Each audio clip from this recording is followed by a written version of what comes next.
Next, I wish to extend the warmest welcome to our resource person, Dr. P. Arunachalam, Professor and Head, Department of Applied Economics, Cochin University of Science and Technology, Kochi, an eminent professor and researcher who has spared his valuable time and has joined with us today. I welcome you, sir. Thank you, madam. Thank you. Next, I take immense pleasure in welcoming our resource person, Professor Ravinder Rena, Professor of Economics and Internalization, Project Leader, Northwest Business School, Northwest University, Mahihang, South Africa, who is a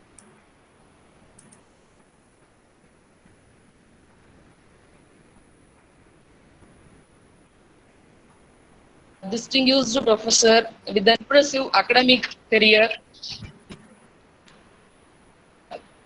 Resource person, Professor Ravinder Rena, Professor of Economics and Internalization, Project Leader, Northwest University Business School, Mahiheng, South Africa, who is a distinguished professor with an impressive academic career, has joined us today by taking his time out of his busy schedule. I welcome you, sir.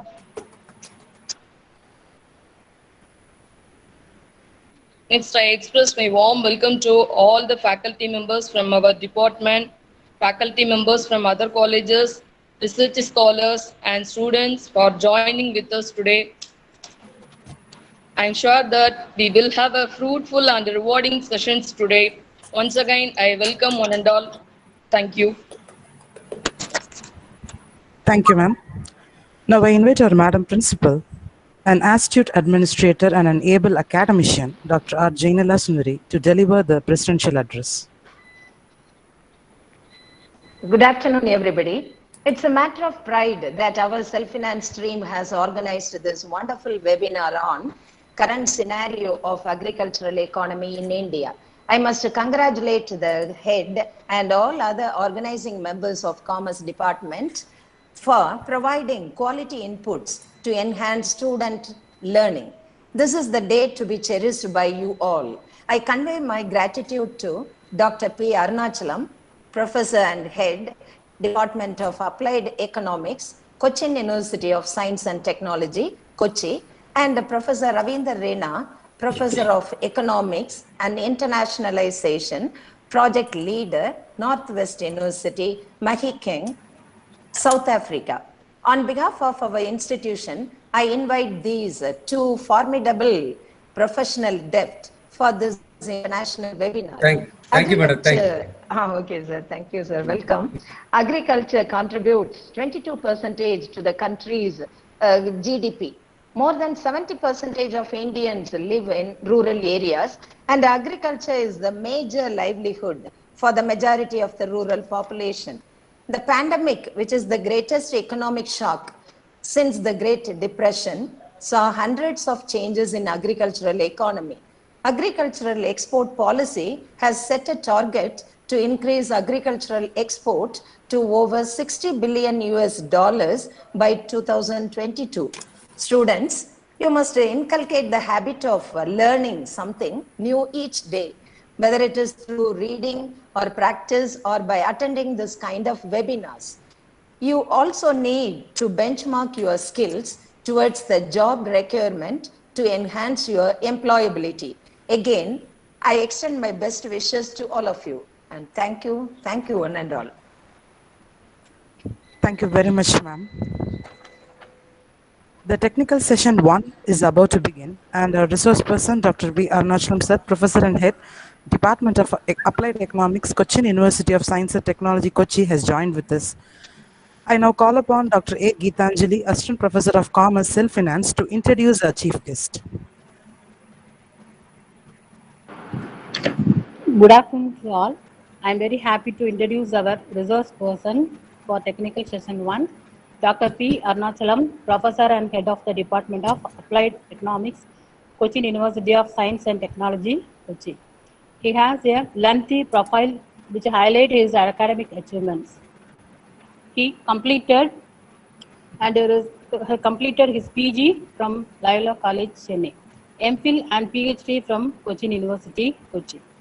He was awarded postdoctoral training fellowship by the Netherlands Council for Cooperation in Higher Education. As a part of this research training program, he has visited several countries like France, Germany, Italy.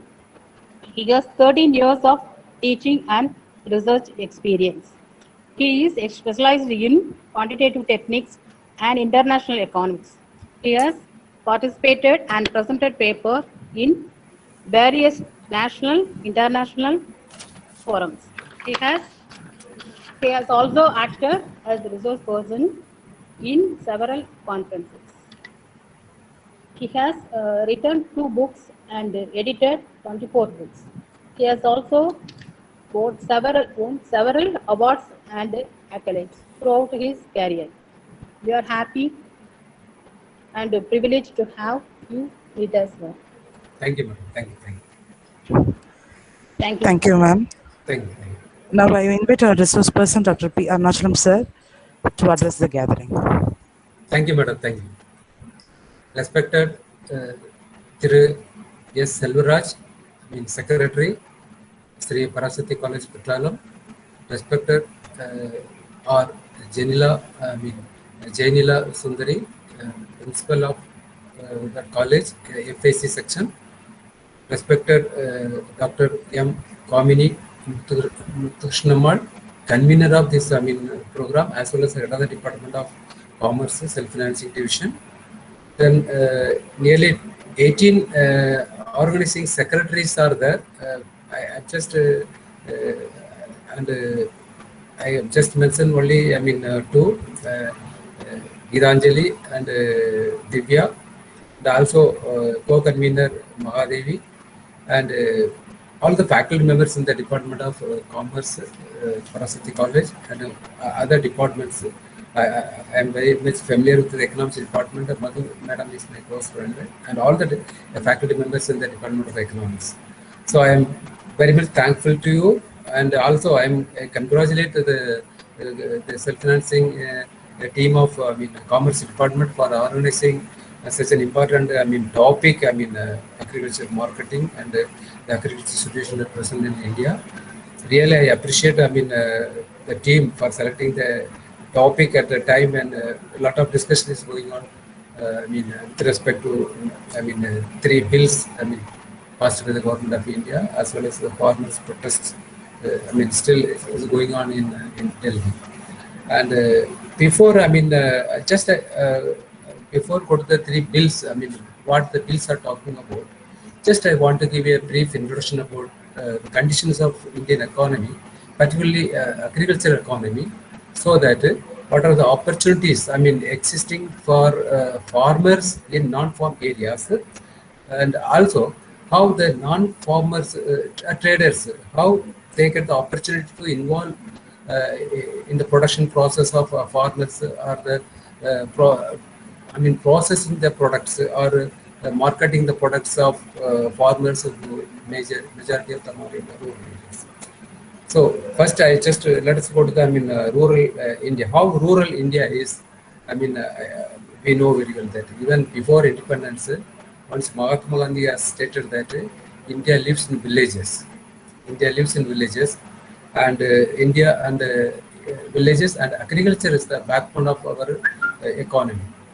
But he made the statement before independence, but unfortunately, still we keep on telling in the same statement, agriculture is the backbone of our economy, and India lives in rural areas, something like that, because the condition is more or less the same. Not much development of population in rural areas.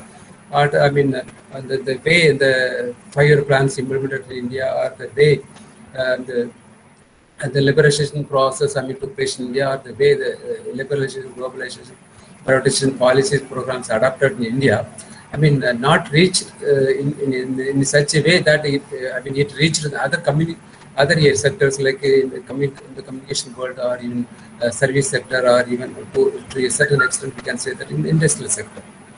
And so agriculture, even before independence, even after independence also, what one can say that always in neglected sector, And still, I mean, until, I mean, the farm bills are brought at present, now let us see the economic conditions of I mean, rural areas. How important agriculture is for our, I mean, economy. In Tamil, I mean, generally, I often used to say that nowadays it's quite common to see our Prime Minister or even Finance Minister or some of the central ministers, whenever they're coming to Tamil Nadu, they used to, I mean, say something from our classical Tamil literature. And I mean, just to highlight the points they wanted to convey to the, I mean, audience. And regarding agriculture, there is a, I mean, Tirukkural, உழுதுண்டு வாழ்வாரே வாழ்வார் மற்றெல்லாம் தொழுதுண்டு பின் செல்வார். I mean, the Tirukkural says that the people who love the land is supposed to have a good life, and others are simply followers of them.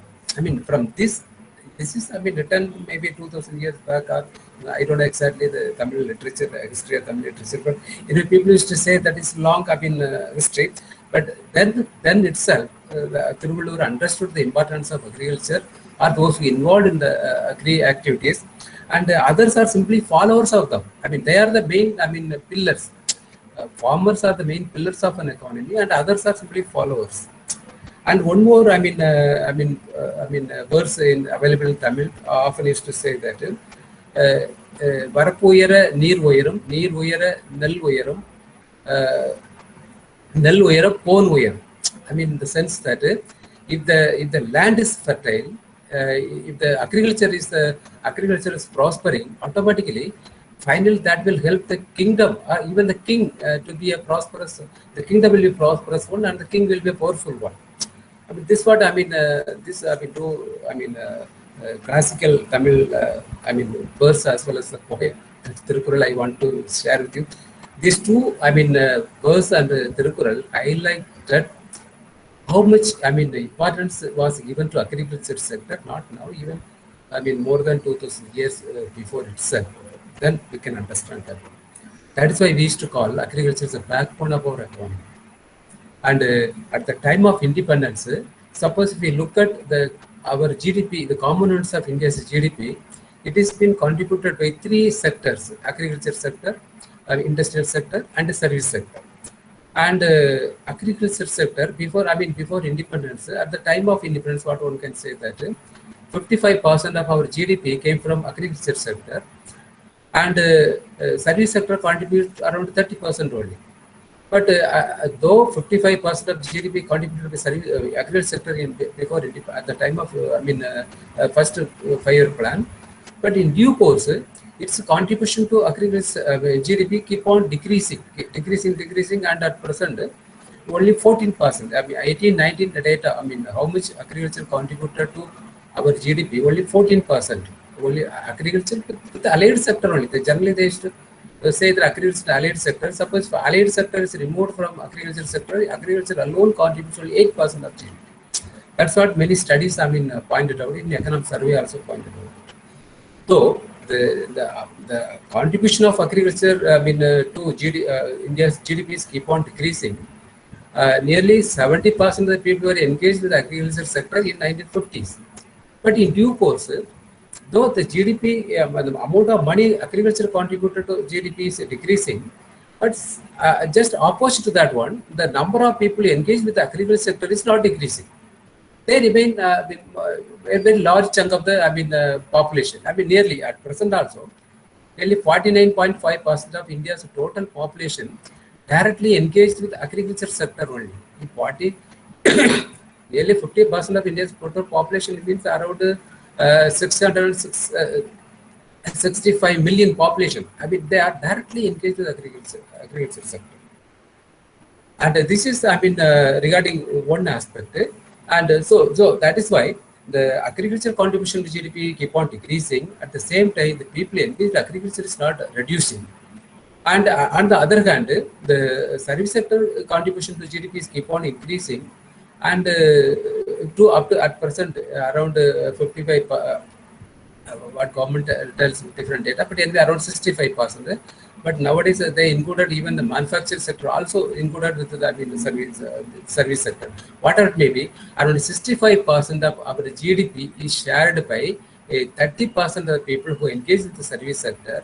So their income is much higher side, and nearly, I mean, 14% of our GDP is shared by 50% of India's population, and there, I mean, a large gap is taking place. I mean, the sense that even our planning, our Nidhi Aayog, I mean, member Ramesh Chand has pointed out that in 93-94, the gap between agriculture wage level and non-agriculture wage level around 25,500 rupees.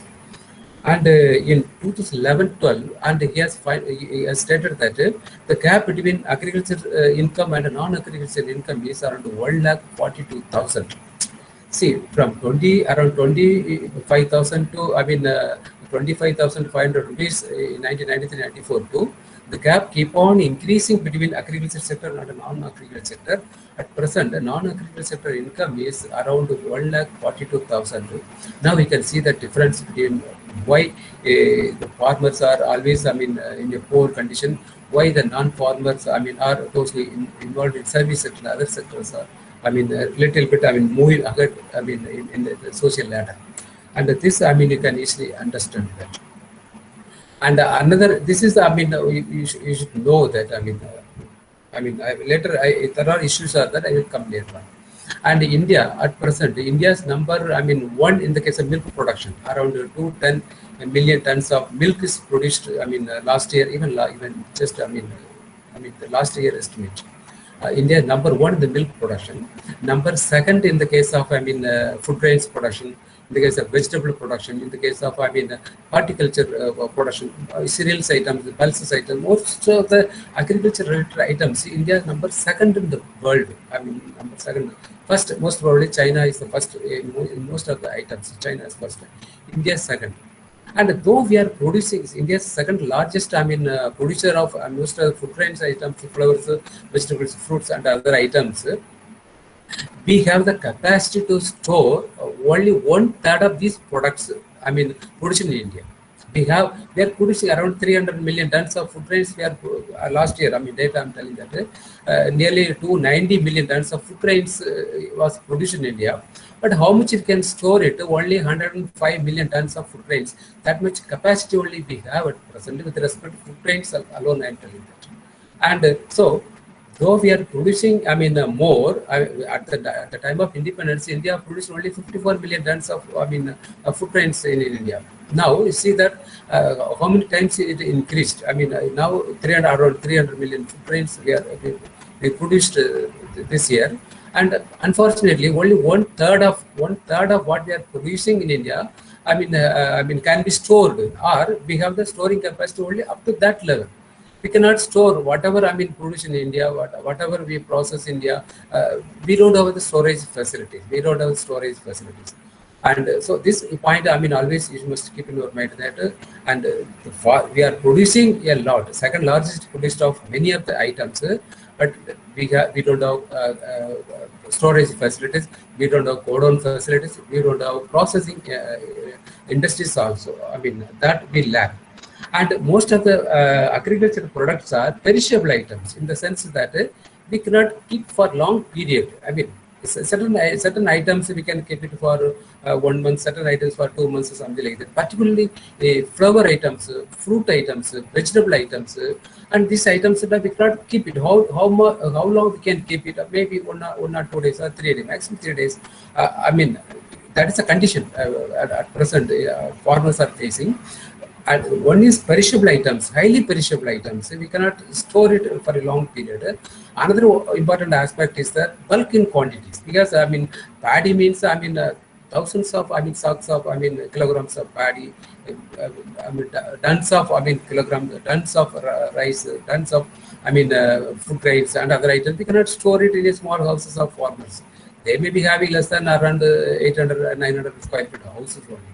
So they don't have that much places. Another important thing is that to store certain products, they need, I mean, air conditioned facilities. They need, I mean, very large godowns. I mean, temperature varies, I mean, from products to products. So because this type of problems they are having at present, they are facing at present. Only 35% of the milk produced in India only processed. The remaining 65% milk should be stored, should be sold the day itself. Otherwise, we cannot. I mean, everything it is spoiled because of the lack of storage facilities, because lack of container air conditioned container facilities, because of lack of food processing industries.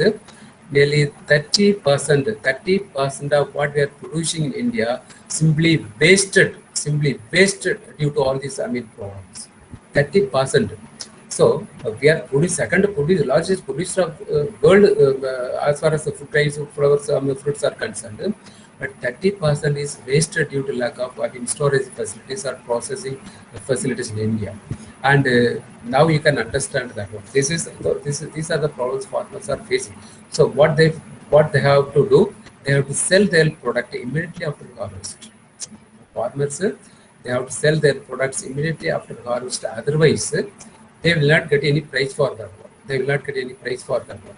To avoid this one, another important drawback of our system is that our agriculture generally is season based. Maybe northeast monsoon based or southwest monsoon based. This type of monsoon based agriculture we are practicing. So certain seasons we cultivate paddy, certain seasons we cultivate flowers, certain seasons we cultivate vegetables, fruits. So the cultivation starts as well as the harvesting also. Take place same period. We start cultivating immediately after the monsoon starts. Then by the time when we go for harvesting our products immediately immediately after the finishing of the monsoon of both northeast southwest monsoons. So because of this monsoon-based agriculture system, the farmers produce similar commodities, or the same period they cultivate many of the products, and they bring the total products to the market at the same time. Paddy means every farmer will cultivate paddy and bring the paddy to the market. Wheat means they cultivate wheat and bring the entire quantities of wheat to the wheat market. Vegetable also same is the condition, and fruits also same is the condition. Flowers also same is the condition, and except milk. And the result is that when more farmers are bringing more paddy, more farmers are bringing more wheat, more farmers are bringing more vegetables, fruits without processing, without storing, without keeping them in godowns. When more the market, more supply will take place. In economics we study that more supply means automatically price will go down. Price will go down. And so more farmers are bringing paddy, more farmers are bringing wheat, means automatically the demand for these products will reduced. The demand means not demand. Price for these products will be reduced, or artificially the agents, the middlemen who involved in agribusiness, they force the farmers to sell their product at a lower price, and or maybe at the bottom price, which is not profitable for the farmers. And what is the result? The farmers cannot take the product to their home. They cannot.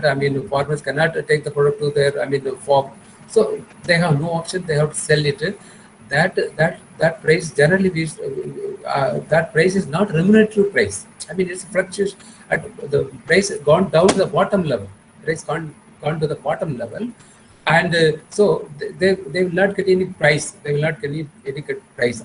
Even if they get a certain amount of price, and 2/3 of the price, taken over by the middlemen or the agents who involved agribusiness, only 1/3 of the profit reaches the farmers. Even with all these hardships, when farmers are selling their products in the open market, how much they are getting? Only 1/3. If 100% profit is there, means they will get only 30 rupees. The remaining 70 rupees will be taken by the agri-business people, or people who do business in the agriculture sector.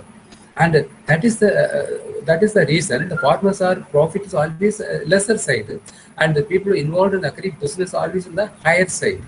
And they will make profit, and they enrich themselves, and they became very large, richest traders, and the farmers are in a poor condition. The farmers are poor condition. And another important thing, aspect, why farmers are supposed to sell their product immediately after harvest, in the sense that the formal, the credit system is not, generally available for the farmers.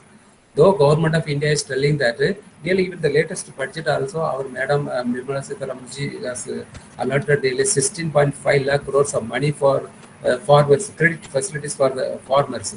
But actually, even in 2011-12 itself, nearly 4.5 lakh crores were allotted for, this agriculture credit area. So, and there are studies, they have revealed that the credit facilities for farmers increased 500 times for the last, 1 decade, 500 times increased. Then, even after 500 times of increase in the credit, facilities for the, farmers, 85% of the farmers still were in a very poor condition. Where poor condition means they are subsistence farmers. Their livelihood always questioned. Even there is single 1 month monsoon failure or 1 month monsoon delay, they face the poverty. They face the poverty. And that is the, one of the, condition generally it's available in India. Another important aspect is that nearly 240 million farming households are there in India. As per the 2016, agriculture survey, I'm telling that. Out of these 140 million households, nearly 124 million households are, having less than 10 hectares of land. Less than 10 hectares of land. Another important aspect is that, and 99.43% of our farmers are having less than 2 hectares of land. Generally, they are, they are just, subsistence farmers. They never produce anything more than for the to contribute to the overall agriculture market, or produce more for the, meeting the external requirements, something like that. And and this is the condition with the agriculture sector. Since the farmers are not having the formal, credit system for the farmers, and even the commercial banks are, directed, the government has directed the commercial banks or institutional banks to provide at least 18% of their net credit should be given to agriculture sector, particularly small and marginal, farmers. But actually, how much net credit, the credit facilities available by the farmers, in the sense that only 20%, of the small, medium, marginal farmers availed the formal institutional finance from the, this type of, nationalized banks. The remaining 80% of the small and marginal landholders, they are forced to approach private money lenders, private agencies for getting money for planting, agricultural operations, and also harvesting, and so many agricultural operations, and by fertilizer, pesticide, so many other activities. They used to approach private money lenders for getting money. But the result is that when the formal, credit facilities are available with, 8% rate of interest, and outside they have to pay 20%. I'm telling about minimum 20%, but there are studies revealed that with 35% rate of interest they have to pay for getting, 1 lakh, 2 lakhs for 3 months, 6 months, or something like that.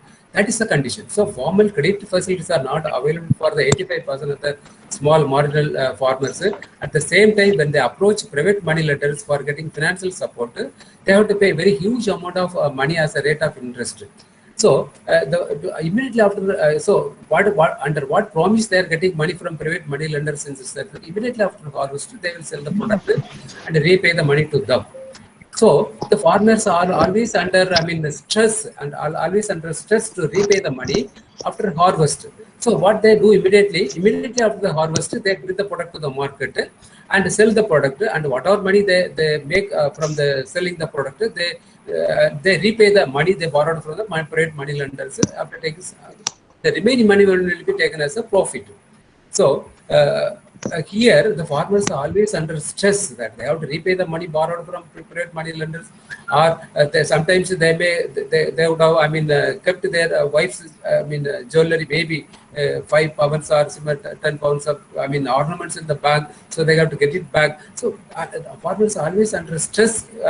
So they have to sell the product immediately after harvest. Generally we used to call in economics distress sale. They have to sell it at any cost. If there's a delay, then the rate of interest will be doubled, or additional interest rate will be doubled. Double the interest rate will be charged. So this type of, to avoid that type of double taxation or more interest rate from private money lenders, the farmers have no option, but they have to sell the product whatever price fixed by the private agriculture agencies, whatever may be middlemen. So this type of sales is known as distress sale, and even after selling their product immediately after harvest, they are not getting price for their goods. That is a problem. And so when they are not able to get profit, as I told that 2/3 of the profit is eaten by private money lender, private agri business traders. So they get only 30%, only 1/3 of the profit, and with this 1/3 they have to repay the money they borrowed from money lenders, and they have to keep some money for agriculture operations, and also for to keep their livelihood also. Because of that, they're always in a hardship. They're always having financial problems. Farmers are always having the financial problems.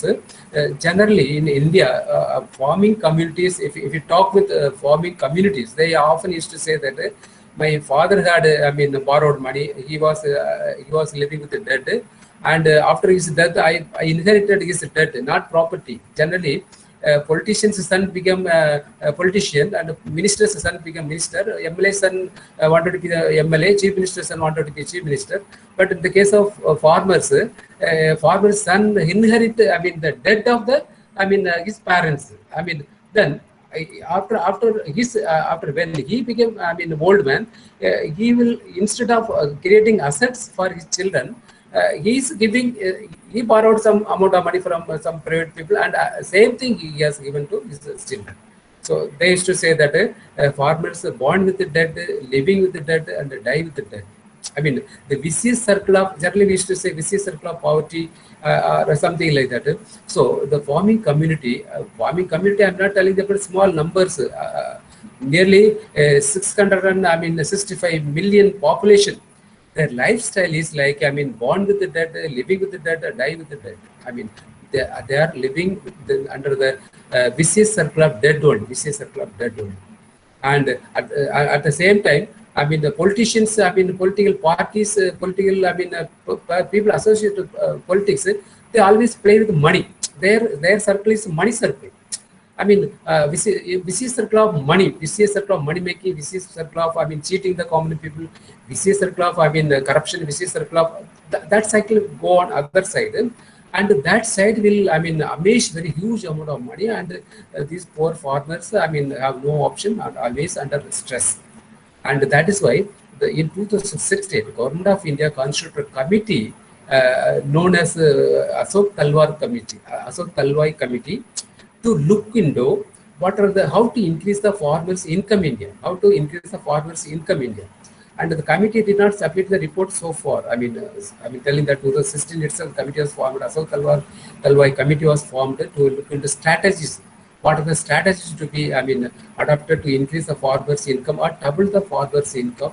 At present, Ashok Talwai period, the farmers' income was calculated as around 8,931 rupees, per month, and annual income around 95,000. This amount will be doubled by 2022, but now already, 2016 means already 4 years over. And by the time the committee was constituted, and he has to submit a report that how we can double the farmers' income by 2022, and at that time the farmers' income was calculated as 95,000 per annum, and that will be doubled by 2022. That was the intention of the Ashok Talwai Committee formed, but so far he did not submit about that one, and you just see that. Government is taking a lot of efforts to double the farmers' income one side, At the same time, you just see the politicians' income. It is increased 200 times, 300 times within 4 years. By the time when a person is submitting his application for MLA contested election, he telling that he has one house and 2 acres of land and 25 pounds of ornaments in the bank, something like that he is submitting. Then by the time when he is contesting the next election, he has 4 or 5 houses in his relatives' names or in his first wife name or second wife, third wife's names. And also, I mean, amazing, tea garden, coffee gardens here and there, and so many flats in the urban areas, and so many luxury cars like 20 lakhs, 50 lakhs crores of cars. Within 5 years, he multiplied his income. Ordinary MLA, MB, politician multiply when the time when they multiplying their income. And the government is, appointing a committee to look into how to, double the farmers' income. And that committee also did not submit the report so far. And at that time, India's farmers' income was calculated as, 8,931 rupees, and supposed to double by 2022. But I don't know. Only the committee has to, tell how much farmers' income increased or decreased. By next year. Let us wait for that one. And so here, two things I explained. The farmers are not getting credit facility from the formal financing institutions. That is the one major problem. And the farmers' income is always less compared to the non-farm, agriculture, non-farm sector in India. The farmers, most other 2/3 of the farmers' profit, taken over by the, non-agriculture traders. Non-agriculture traders means those who are doing agriculture trade, but they are not directly involved with the agriculture sector. So, because of all these activities, and the farmers are always in a, in a distress, condition. And what was the result? If you look at from 1995 to 2017 data, I'm telling that, 2018, 19 not available, but it's not clear. So to 1995 to 2017 data revealed that nearly 3.15 lakh farmers have committed suicide in India due to lack of, financial problems. Nearly 3.5 lakh farmers. Just imagine that this has happened to the liberalization period. Liberalization period, we had so many problems in 1990. Fiscal deficit was very high. We had less than $1 billion as a foreign exchange reserve, and we had so many other problems. And we opened our economy for foreign direct investment, foreign investors, foreign technology, foreign know-how, foreign products, something like that. And we made revolution in the communication world. Nowadays, it's quite common to see that your 1,300 million mobile phone connections already been provided in India. But at the same time, similar development did not take place in the agriculture sector. Farmers are not always facing the problem, and nearly 3.5 lakh farmers have committed suicide due to lack of financial due to financial problem or financial stress occurred to them. That was a condition took place in India. So we can say that even openly I can say that even if somebody wanted from West Bengal or from Odisha or even from Tamil Nadu wanted to come to Kerala, if they go for paint work, daily paint work, daily coolie work, at least if you calculate, suppose 25 days he is going for work, paint work means at least he will get 25,000 rupees. But a farmer who has 1 acre of land is working for throughout the year for in that land, and what is ultimately what is getting around 8,000 rupees, 8,931 rupees, and out of that one the government also calculated that nearly 7,500 rupees is the cost of cultivation. Then what is remaining? What is remaining if you overall look at only 500 rupees? What is the profit a farmer is getting from 1 acres of land after meeting all the cost of cultivation? Is minimum is savings only 500 rupees. For that, only the farmers are struggling. That too, 665 million population struggling throughout the year, and that is the reason. they're always in a poor condition. Whenever government is telling that Indian people are poor, if you look at the farmers are only poor, not the politicians, not the rural people. And we have rural people and rural areas, jamindars are there. All the British period, those jamindar at the time when the British came to India, the jamindars who ruled India are the Rayatwari system, Maghalwari system, the landlords, all these landlords, jamindars became member of parliaments, all the jamindars, landlords became member of assemblies, central ministers, state ministers, mayors, and they occupied all the political positions. What we are telling, India is a democratic country. The democracy for the rich people only, not for the poor people. Poor people can only vote. I don't want to say anything whether they are getting money for voting or not. That I don't want to come to that issue. But the under the democracy system, a group of people only enjoy. That is why Oxfam, one firm, it has found that the nearly 72% of our wealth, India's wealth, eaten by 1% of India's total population. 72% of India's wealth garnered by 1% of India's total population. The remaining money only shared by the remaining 99% of the people shared the remaining wealth. Just to see that this 72% of the wealth shared by whom? That's the so-called industrialists, so-called politicians, so-called entrepreneurs, maybe. Those who are on the power, those who are on the top, and the remaining population have been always struggling. One simple example I can tell you: when Government of India announced the lockdown of the country by March 2020, 24th of March night. After that, we know so many conditions took place and people started walking and so many untoward instances happened. I don't want to go to those areas. But after that, one of the highlights of that, coronavirus is that Government of India announced a particular program known as Prime Minister's Garib Kalyan Anna Yojana. Prime Minister's Garib Kalyan Anna Yojana. Do you know that in the main focus of this program? This main focus of this program is to provide 5 kgs of rice and 1 kg of oil and 1 kg of dal and some other auxiliary items needed for a family, and that will be supplied through the ration shops. And for how many people? This program for nearly 80 crore people. Nearly 80 crore people. 80 crore people in the sense that 800 million people. And the farmers' strength alone coming under 665 million, million. And this figure, this Garib Kalyan Anna Yojana program, meant for 80 crore, that is 800 million people. That is out of India's total population of 1,338 million population. 800 million people have living with food insecure condition. If they don't have any storage facility, they don't have any food grains, they don't have any bank accounts, they don't have any savings, they don't have job, they don't have money, they don't have nothing. And this is the condition. This is the condition after how many years of independence? After 74 years of independence, and after implementation of 12 5-year plans, after 30 years of liberalization, privatization, globalization policies implemented in India successfully.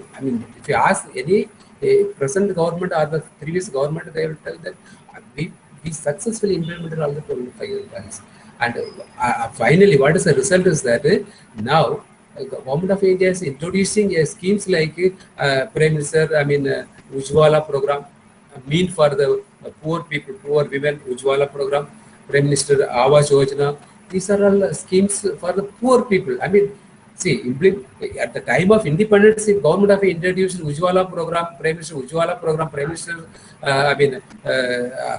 Awas Yojana program, or Prime Minister Garib Kalyan Anna Yojana program, we could understand that at the time India was a poor country and many people were living without houses, without proper food facilities. But after 70 years, if Government of India introducing that type of program means, and what type of achievement we made in India. That too, majority of them are the rural areas, majority of them are the agriculture sector. That is the pity of the condition. So here only, after so many years of the struggles of the farmers, the present government came to understand that and why the farmers are not getting any profit from their products, why who is eating their profits, and how to channelize the the profit level, and for that they wanted to find a solution. That's why I told that 2016 itself, the Talwar committee was Asok Talwai committee was formed to double the farmers' income. That is the system. And, and 2017, the government of India brought three bills, not the bills in the draft of the bills. 2017, government of India brought a draft of three bills, and about the bills I come later on, and three bills, and 2020 June, and then 2020, 2018, a group of 7 chief ministers was formed to look into these three bills. And in May 2020, an ordinance was passed, and in September 2020, Government of India, passed the bill, all the three agriculture bills in the Parliament, as well as in the Rajya Sabha. And also, same September itself, our President gave his signature for the bills. And then the bills, Government of India started to implement the bills, but recently our Supreme Court stayed the bills for, until further, order coming from the, so immediately the farmers started protesting against these three bills. And you know very well what happened in January 15th. And then a four-member committee was formed by even Supreme Court, under Professor Asok Kulati. He was the chairman of Agricultural Produce, Cost Production Commission sometimes back. And Professor Pramod Joshi was there. Our Anil Nyanwat is there. And our Govinder Man, finally he left all these four were supporters of these supporter in the sense that they express their significance of these bills once. So due to certain reasons, our Govinder Man, Dr. Govinder Man left the commission, and now the committee submitted. I think yesterday only the three-member committee constituted by the Supreme Court of India submitted the report to the Supreme Court. But what is there, in fact, nobody knows.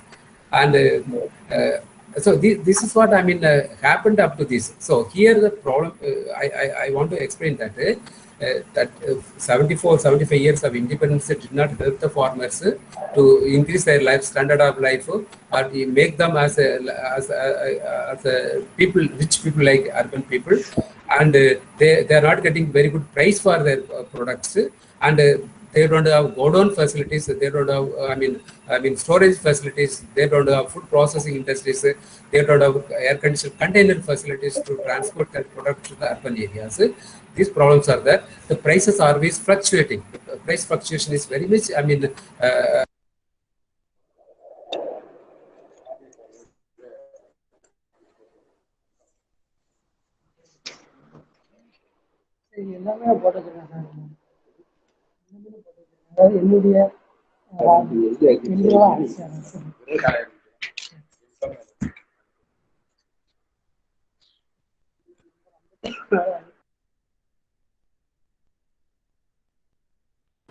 Sir, excuse me, sir.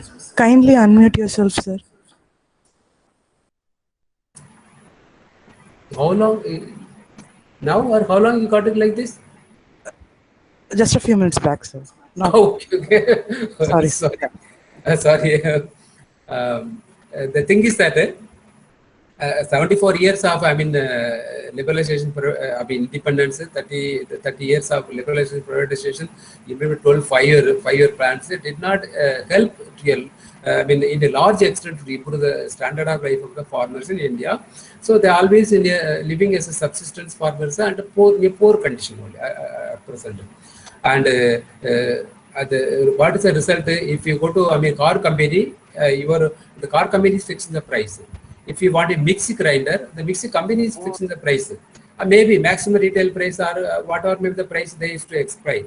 You go to any consumer durables, any non-agricultural products, go to any, shopping malls, this type of hyper markets. We are the price fixed by the owners, and we are paying the price. Our price fixed by the companies, our price is fixed by the corporations, and we simply pay the price. Without any no bargaining at all. Nowadays, it's quite common to see that we almost lost the bargaining power, and because everything is fixed by the manufacturers, everything fixed by the producers. Finally, there is a label. This is the maximum price, is the minimum price, retail, whatever. We are simply giving the price and buying it. But this is the conditions every market, everywhere it is taking place. But in the case of agriculture sector, farmers have no right to fix their price. Even the milk vendor cannot fix the price for the milk is bringing to the market. It is fixed by a society or fixed by somebody else outside the milk. Milk areas. And the vegetables, who is fixing the price? Outside only fix the price. Vegetables outside only fix the price. So because of the prices are most of the agricultural products are fixed by the outsiders.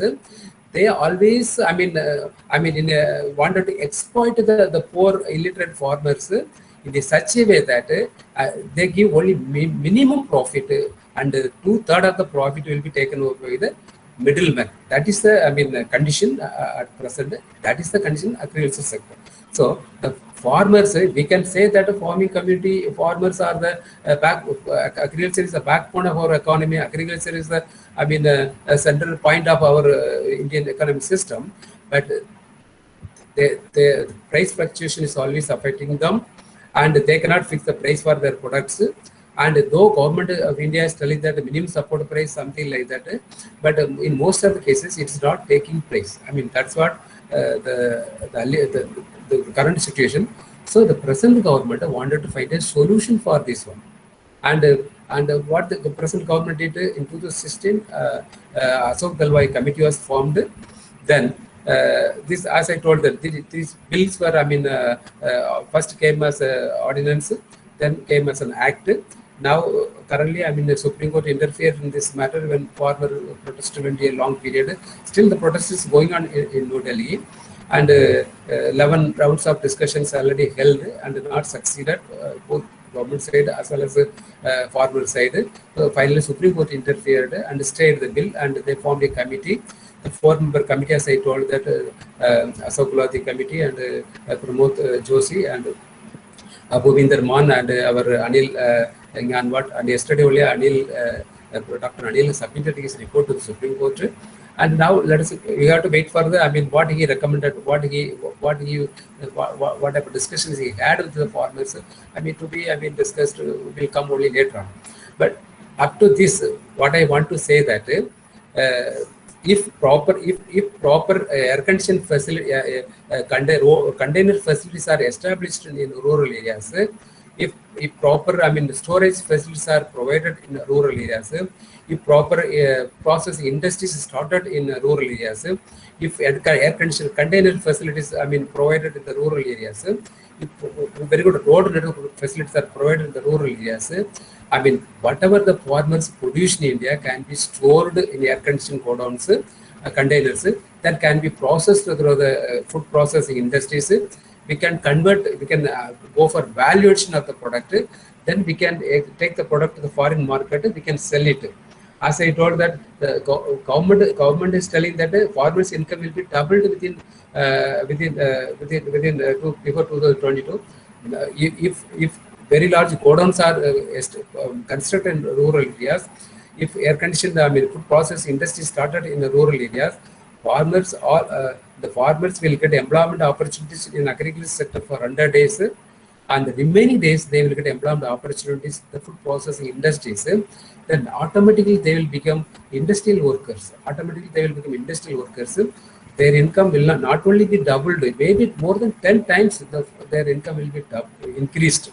So that is the main way. That way only we can enrich the farmers in rural areas. So that is another type of argument. But anyway, Up to this, what I want to explain, I explained. Now, for the marketing purpose, what I can say that if a commerce student goes to any hypermarket, any shopping malls, you see that 65% of the processed items, 65% of the processed food items or juice items or any items, eatable items, coming from foreign countries like earlier it came from China, from Singapore, Malaysia, and that is even noodles. You cannot imagine that noodles coming from foreign countries. That was condition. And we farmers, we produce everything in India. We farmers, we produce everything in India, but our products are not having the storage facilities. Our products are not processed in India. Our products are not able to see the higher prices in the local market as well as in the foreign markets, because we have the hurdles. And to avoid all this one, what I would like to suggest is that we have to go for we have to go for construction of very large godowns in rural areas for food grains products like pulses, cereals, that type of items. And for in the case of milk, vegetables, fruits, flowers, horticulture items, we have to construct very large air-conditioned godowns. If we have very large air-conditioned godowns, whatever items farmers are producing or milk vendors are bringing milk can be stored. Then we can convert them into milk, can be converted into yogurt and cheese. Once it converted into yogurt, cheese, something like that, it can be kept for months, even up to 1 year we can keep it. And in the case of flowers also, we can convert the flowers into perfumes or even medicinal items. So flower means one day, within a day it will be get spoiled, because in our hot climate condition, the flower, we cannot keep the flowers for even for 2 days, 1 day only. And so if we have air conditioned godowns suitable for keeping the flowers, we can store the flowers through the processing industries. We can convert the flowers into perfumes, medicines. We can export so those perfumes, medicine to the foreign market, like our COVID medicine. We are exporting to more than 190 countries. Similar, we can export our perfumes to the foreign markets. This way, the value added of the product will be increased, so that flower cultivation income will be increased more than 10 times, 15 times. That should be carried out. It should be thoroughly studied. It should be it's a profitable making business. And similarly, air conditioned container facilities to be provided to each village, so that the farmers can easily transport their perishable products through the air conditioned containers to the local market as well as foreign markets. So these are the ways we can not only double their farmers their income, we can increase their income more than 10 times, 15 times. Okay, up to this condition, let's keep it. Now let us come to the bills. What these bills are talking about. Now there are disagreement between the farmers and the government. Even political parties also, a lot of disagreement is there. And even economists also having a lot of disagreements. Some group of economists telling that the bills will be not profitable one, and other group of economists are telling that it will be profitable one. That type of their economic system, a political system, even the is completely divided between two groups, whether to support the bills or not, But whatever may be, I'm not going to give a judgment regarding whether the farmer side is correct or the government side is correct. But I wanted to convey what these bills are talking about. That is very, very, very important. Let us forget about what type of argument put forward by the farmers to the government. We did not know, because it was going on in the air-conditioned room. And the another side, what type of argument government put forward to convince the farmers also not clear. I mean, only what the press people are telling, we are simply listening and saying, I mean, going for argument, but may not be, I mean, sufficient to give details about that one. But actually, what these bills are talking about, and what are the advantages for the farmers, what are the disadvantages for the farmers. In that way, I mean, we can see the bills. I mean, 3 bills are there. In fact, not 3 bills, only first 2 only bills. Yes, third one is the Amendment Act. Yes, the first bill talks about farmers produce trade and commerce promotions and facilitation bill 2020. In fact, most of the time, what I understand is that by simple word we can explain what the first bill is about. In fact, I think the farmers are getting confused because of a lengthy. I mean, the bills, the bill is so lengthy. The farmers feel that something is, some hidden agenda is there inside the bills, inside the first bill. And if the bill is so simple, they could, I think, they could easily understand is that. So simple, what the first bill is about, the farmers produce trade and commerce promotion and facilitation bill 2020. In fact, what this bill is talking about, it is nothing, what you need not confused about so many terms used in that bill. It is talking about here up to the past, up to September last year, and the farmers had, particularly in North India, I mean even South India, Central India, they don't have much problem regarding selling their products anywhere in India or world. But particularly in Punjab, Haryana, and Western Uttar Pradesh, the farmers, they are supposed to sell their products to, or take their products to ABMC mandis, or generally we used to call commission mandis, in the sense that they cannot, farmers, as per this, first bill, up to September 2020, the farmers had no right to take their product to although anywhere in India or anywhere in the world, because there are restrictions. There are restrictions. They have to sell their product only to the commission mandis. And maybe the argument may be, correct, or maybe, misunderstood. But whatever may be, actually, before September 2020, the argument was that farmers, they are supposed to take their produce to the commission mandis or ABMC mandis, and there are agents, government agencies and mandi agencies, and they all, go for actioning of the agri products. Accordingly, minimum support price will be there. Then from the minimum support price, they go for action. Then accordingly, the farmers will get some price. And what the first bill explains at present is that hereafter, after September 2020, hereafter, farmers need not take their product to commission mandis. Farmers can sell their product in the field itself. Immediately after harvest, in the field itself, they can sell their product. They can sell the product by keeping the product in front of their houses. They can sell the product in the street where they are living. They can take the product to anywhere in India.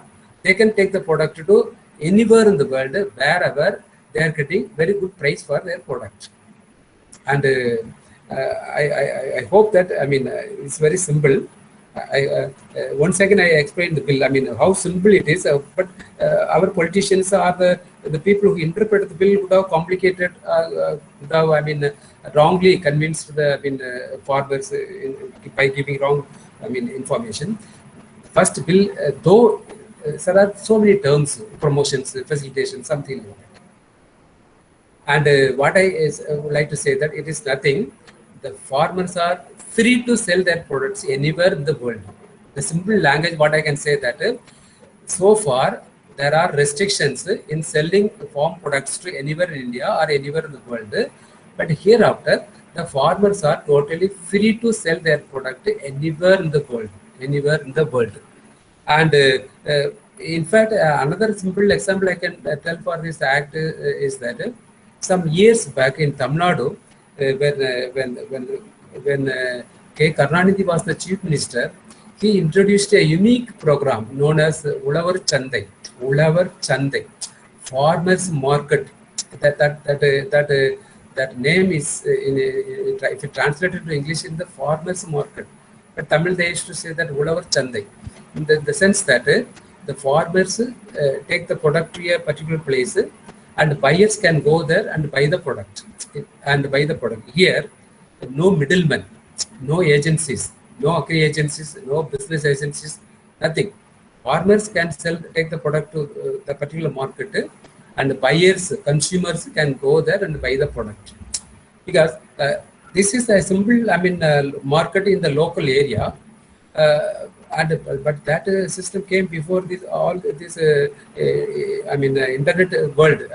We introduced the scheme before internet world.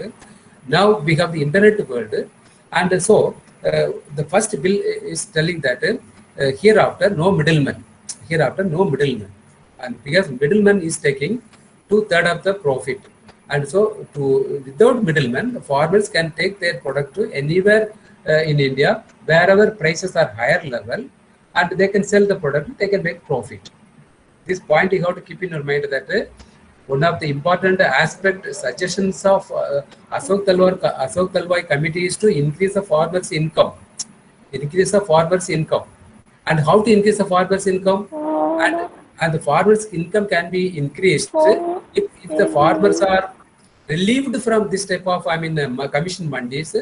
They can sell the product anywhere in the world, anywhere in India. So automatically farmers' income not only doubled, maybe more 3 times, 4 times, 5 times, 10 times, maybe increased. This is the idea of the first bill. Government. The intention of the government are actually what the bill is talking about. The bill is talking about middleman less agri trade. That's what the bill is talking about, sir. What I can say that I simply say that agri products trade without middlemen. But also, as I told earlier, that here the farmers get a chance to fix the price of their product. Here the farmers are getting a chance to fix the price of their product, like a car company, like a consumer durable company products. If more demand is there, because they're taking the product to the global level, in the very wide level to different areas. If more demand is there for their products, they can fix the price. So far price takers, now price givers, they have the right to fix the price. For that only the first bill is there. But unfortunately, by including so many terms, they have confused the farmers, as well as the people who are interpreting the bill also a little bit confused. And but simply one can say, what if one wanted to interpret the bill, it is liberalizing the farmers sell their product without a middleman.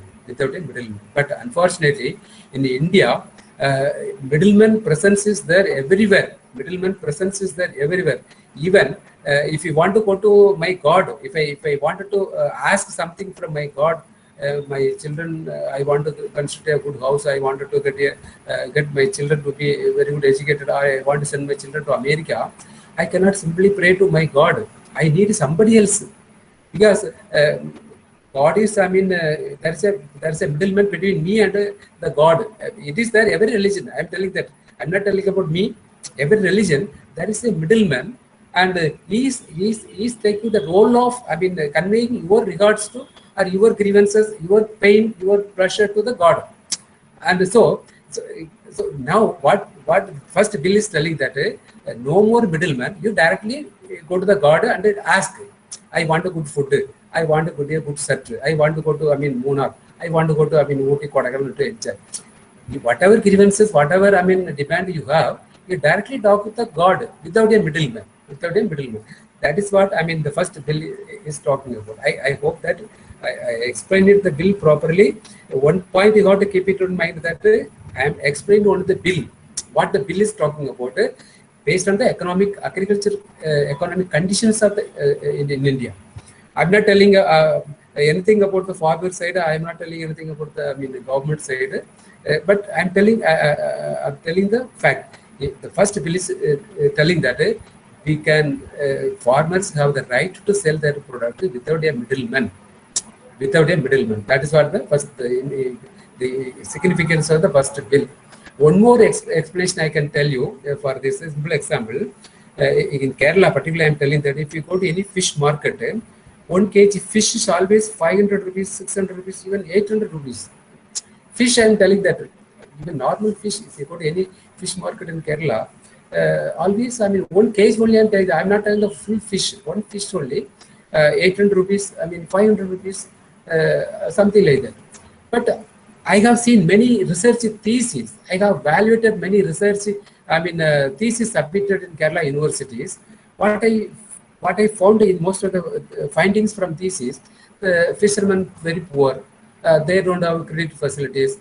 They have, financial problems. They don't have good houses. Their women are, going for a MNRG program, and microfinance problems are. They have so many problems.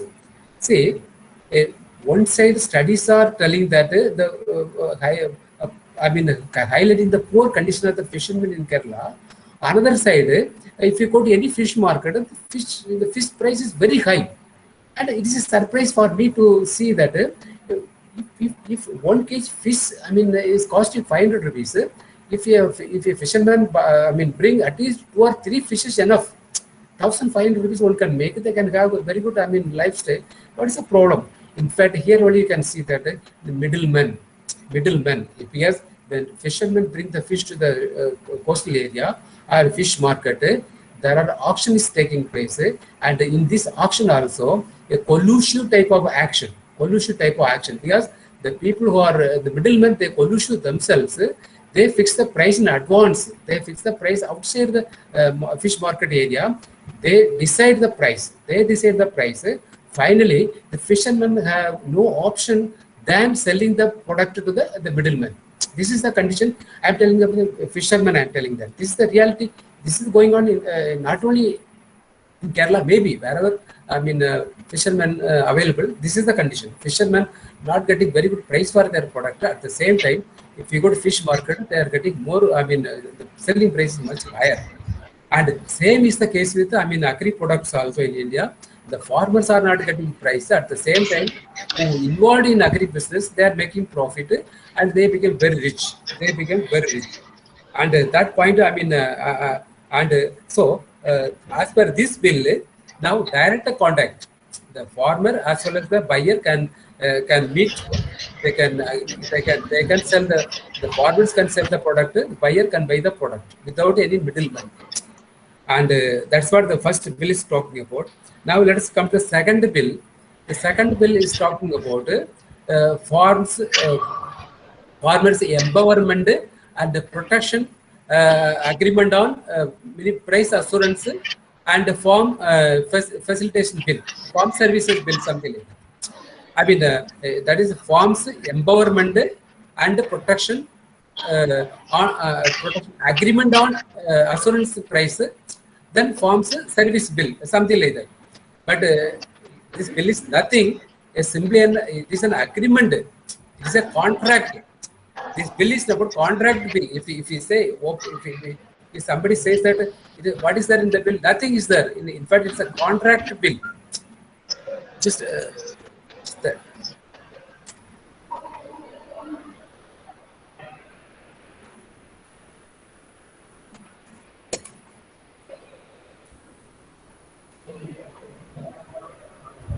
The second bill, if you read the bill, you will be a little bit confused. The farmers, empowerment, protection, then price assurance, and services bill, something like that. But actually, it is nothing. It is simply a contract bill. Contract in the sense that contract between a farmer and the buyer. Contract between farmer and the buyer. Contract between farmer and the buyer. Only an agreement. It is an agreement between buyer and seller. It is an agreement between buyer and seller. For this bill, I can explain you with an example. As I told in the beginning, Indian agriculture is the play of monsoon. Monsoon always playing a major role. According to monsoon, our production will increase. According to monsoon, our production will be decreased. And but certain cases, after what generally farmers face, if there is more rainfall, then the crop will be destroyed. If there is no rainfall, then also crop will be destroyed. If more rainfall, the crop will be destroyed. If less rainfall, the crop will be destroyed. There is certain in Indian case only I am telling that, but other countries they have earthquake problem, they have tsunami problem. Because of those problems also, the crops are always affected. But Indian case alone, I can tell you, Indian agriculture is always, in the hands of natural, natural calamities. Some seasons, some seasons, due to the crop will be affected due to drought. Some seasons due to, over rainfall or flood. And so finally, even a simple example I can tell you, even the last, when January there was a heavy rain in Tamil Nadu, the farmers who are supposed to harvest the paddy, they lost their paddy everything, because the area was flooded. The paddy, the supposed to harvest take place areas were affected due to heavy rainfall. The farmers lost their at least one seasonal income they lost. And though government collectors and many politicians visited the areas, and I don't think that whether they received any money from the government, whether they received any money from the government or IAS officers, IPS officers, I did not, a study should be conducted on that one. But whatever may be, the farmers demanded nearly 30,000 rupees per acre as a compensation for losing their crops. That was their grievances. But whether it was provided by the government or not, but this is the condition. This is the one condition. Now let us come to this agreement bill. As per this second bill, it is an agreement. It is an agreement, a contract between a farmer and a buyer. A farmer and a buyer. As per this agreement, a farmer is making an agreement with a buyer. The farmer is making an agreement with a buyer in such a way that, suppose very simple way I can explain you. Suppose I have 1 acre of land. Just I have 1 acre of land. I am cultivating banana. And every year I am cultivating banana is a 1-year crop. And by the end of the year, suppose I am getting 2 lakhs something like that. Suppose 1 year I have 1 acre land I have. By the end of the year, I'm getting 2 lakhs as a profit. And for cultivation of banana, I have to spend some amount of money. Suppose 1 lakh I spend for throughout the year, from first month to the 12th month, I am spending money for keeping the banana. By the time end of the period, I am supposed to get 2 lakhs. Then 1 lakh I spent for cost of cultivation, and a profit, as a profit I am getting 1 lakh. And this is a bit simple example. I can explain you through 1 acre of land.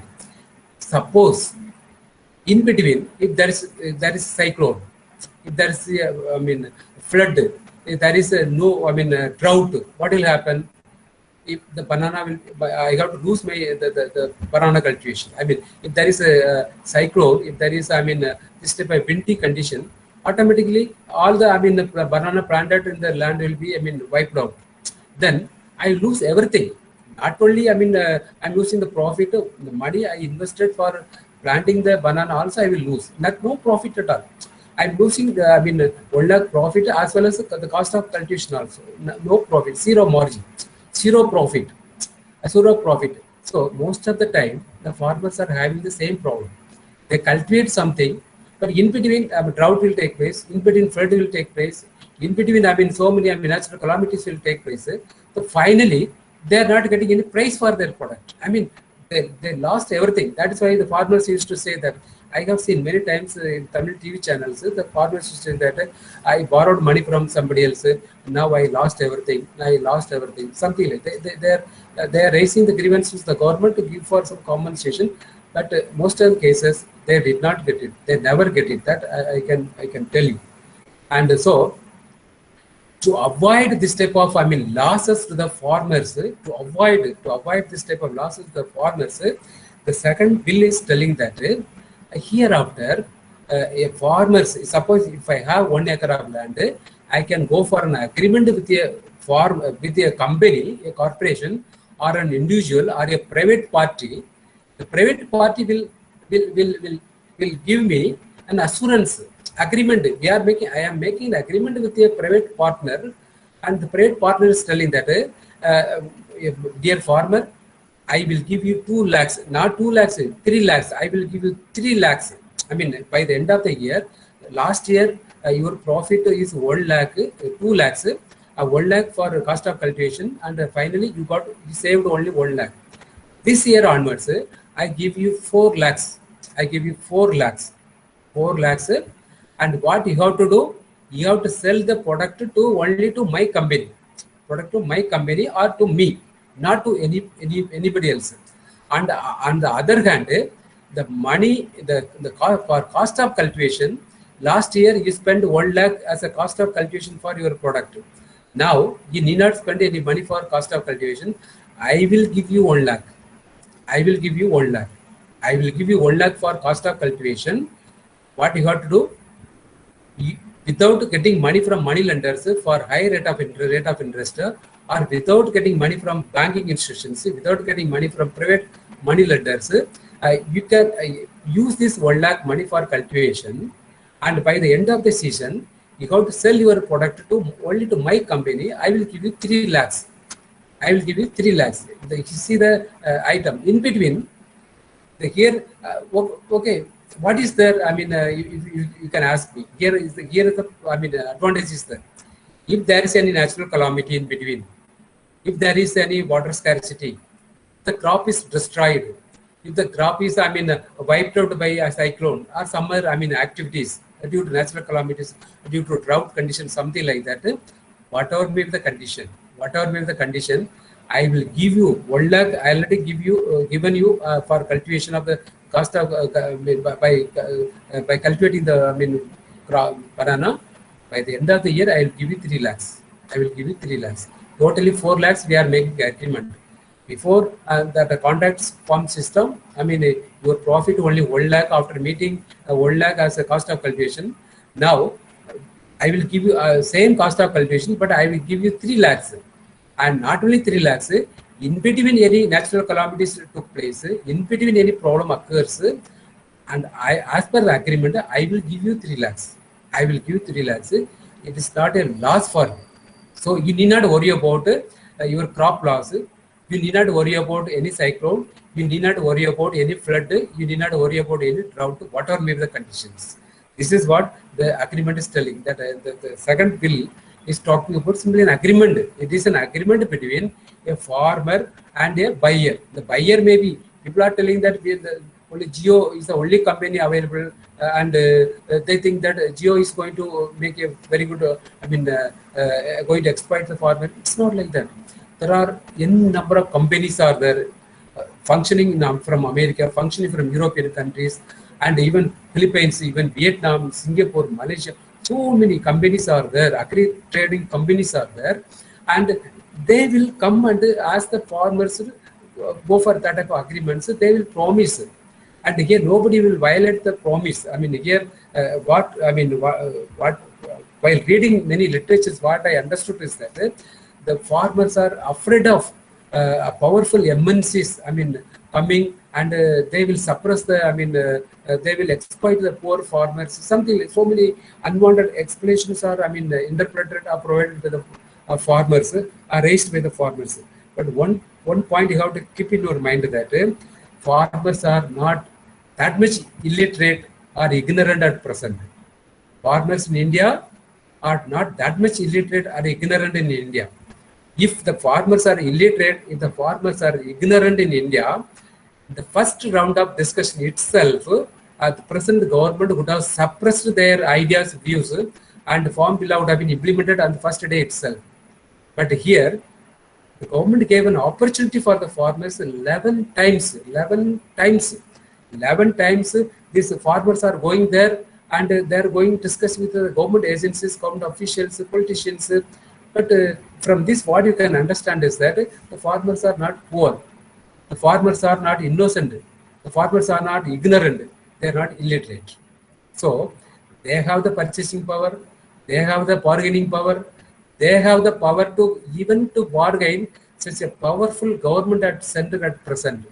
Then, do you think that this we can, yes, a simple company, a private company can cheat these farmers? Just imagine that such a powerful government totally failed in suppressing their grievances, in convincing them. If that is the condition, how a small private company coming from America or even from Australia or from European countries simply exploit these poor farmers? Nobody can do it, because here the benefit for the farmers is that as per the agreement, whatever agreed money is agreed between farmer and the buyer will be provided to the farmer. The only thing, he has to cultivate it, whatever may be, whether the foreign company asking him to cultivate banana, or he wanted to cultivate a flower, or wanted to cultivate sugarcane, whatever may be, according to the world demands, they will change. They will go for a different type of agreement. This agreement also only for 1 year, not for continuous. MNCs will come and take over the farmers' land. It's not like that. They cannot take over the land. It is always 1 year agreement only. How a foreign company can take over 1 acre of land from a poor farmer? What they are going to do with 1 acre of land in India? If a company is coming from America and going for an agreement with a poor farmer in India, just 1 acre of land, and what profit he can make after acquiring this 1 acre of land or 10 acres of land in a poor village? Just imagine that. But here, an opportunity is created for the farmers. Earlier, his profit is only 1 lakh. And now his profit is tripled, 3 lakhs. The cost of cultivation same. 1 lakh only. Now, instead of making 1 lakh profit, he is getting 3 lakhs as a profit by the end of the year. So this is a type of agreement. It is not a new to India. It is there in many countries. Many countries it is practiced and successfully implemented. In many countries. Even China also, they have the type of, even China is giving more subsidy, more money, more incentives to the farmers. Even 212 billions worth of money were allotted for Chinese.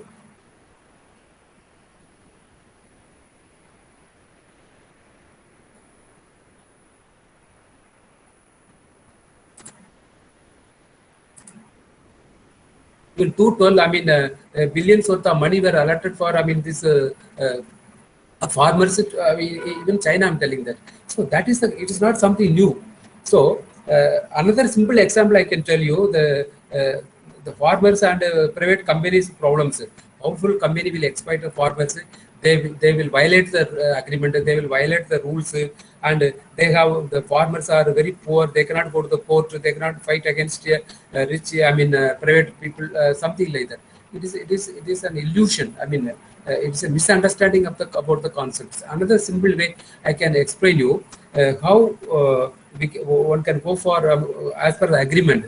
For example, suppose I'm going to Chennai. I want to. I cannot buy a house in Chennai.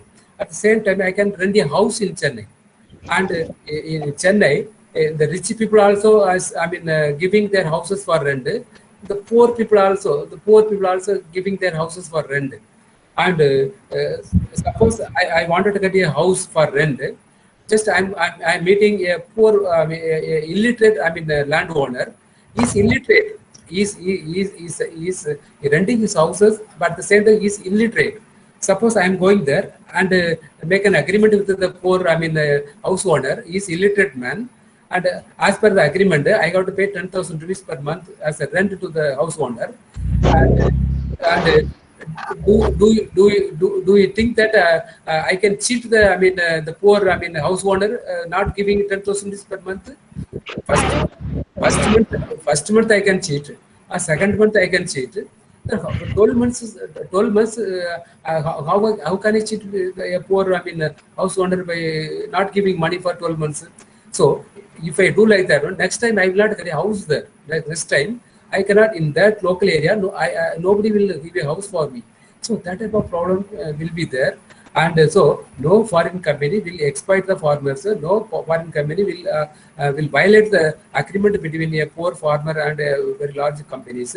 No private company will go to the court also for the compensation. Against the compensation, against the agreement what they are making. And I hope that I have explained this bill in a simple manner. So the second bill is simply an agreement between a farmer and the buyer without a middleman. Without here also, without a middleman, without any agencies, without any agri agencies, without any business group. This is about the second bill. But when you look at the bill, so many terms are there because these terms only confusing the farmers. The government has to look into that one, how to simplify the bills. Instead of giving so many promotions, facilitations and empowerment, something like that, you simply give farmers free the agriculture sector to free the farmers to sell their product bill. Simply contract farmers contract bill. Something like that. You simply with the bill, at least the farmers can easily understand it, and so that they will be happy. Then the third bill is talking about agri products facilitation bill, because this bill is already essential commodities bill. In fact, this bill is there. 1945 Essential Commodities Act was already there. And only the present government brought some amendment. What is amendment in the sense that, as I told, it is related to the first two bills, in the sense that now private MNCs will come to India. They provide very huge amount of money to the village. They invest very huge amount of money in the rural areas in the form of godowns, processing units, air conditioned godowns, air conditioned container facilities, something like that. If that type of facilities are created in rural areas, automatically the farmers can store the products. At present, as per the Essential Commodities Act, certain products are considered as essential, and farmers cannot or should not store a large quantities of them in their houses or their farm. As per the this Essential Commodities Act 1955, for example, onion, potatoes, pulses, oil seeds, certain products are there.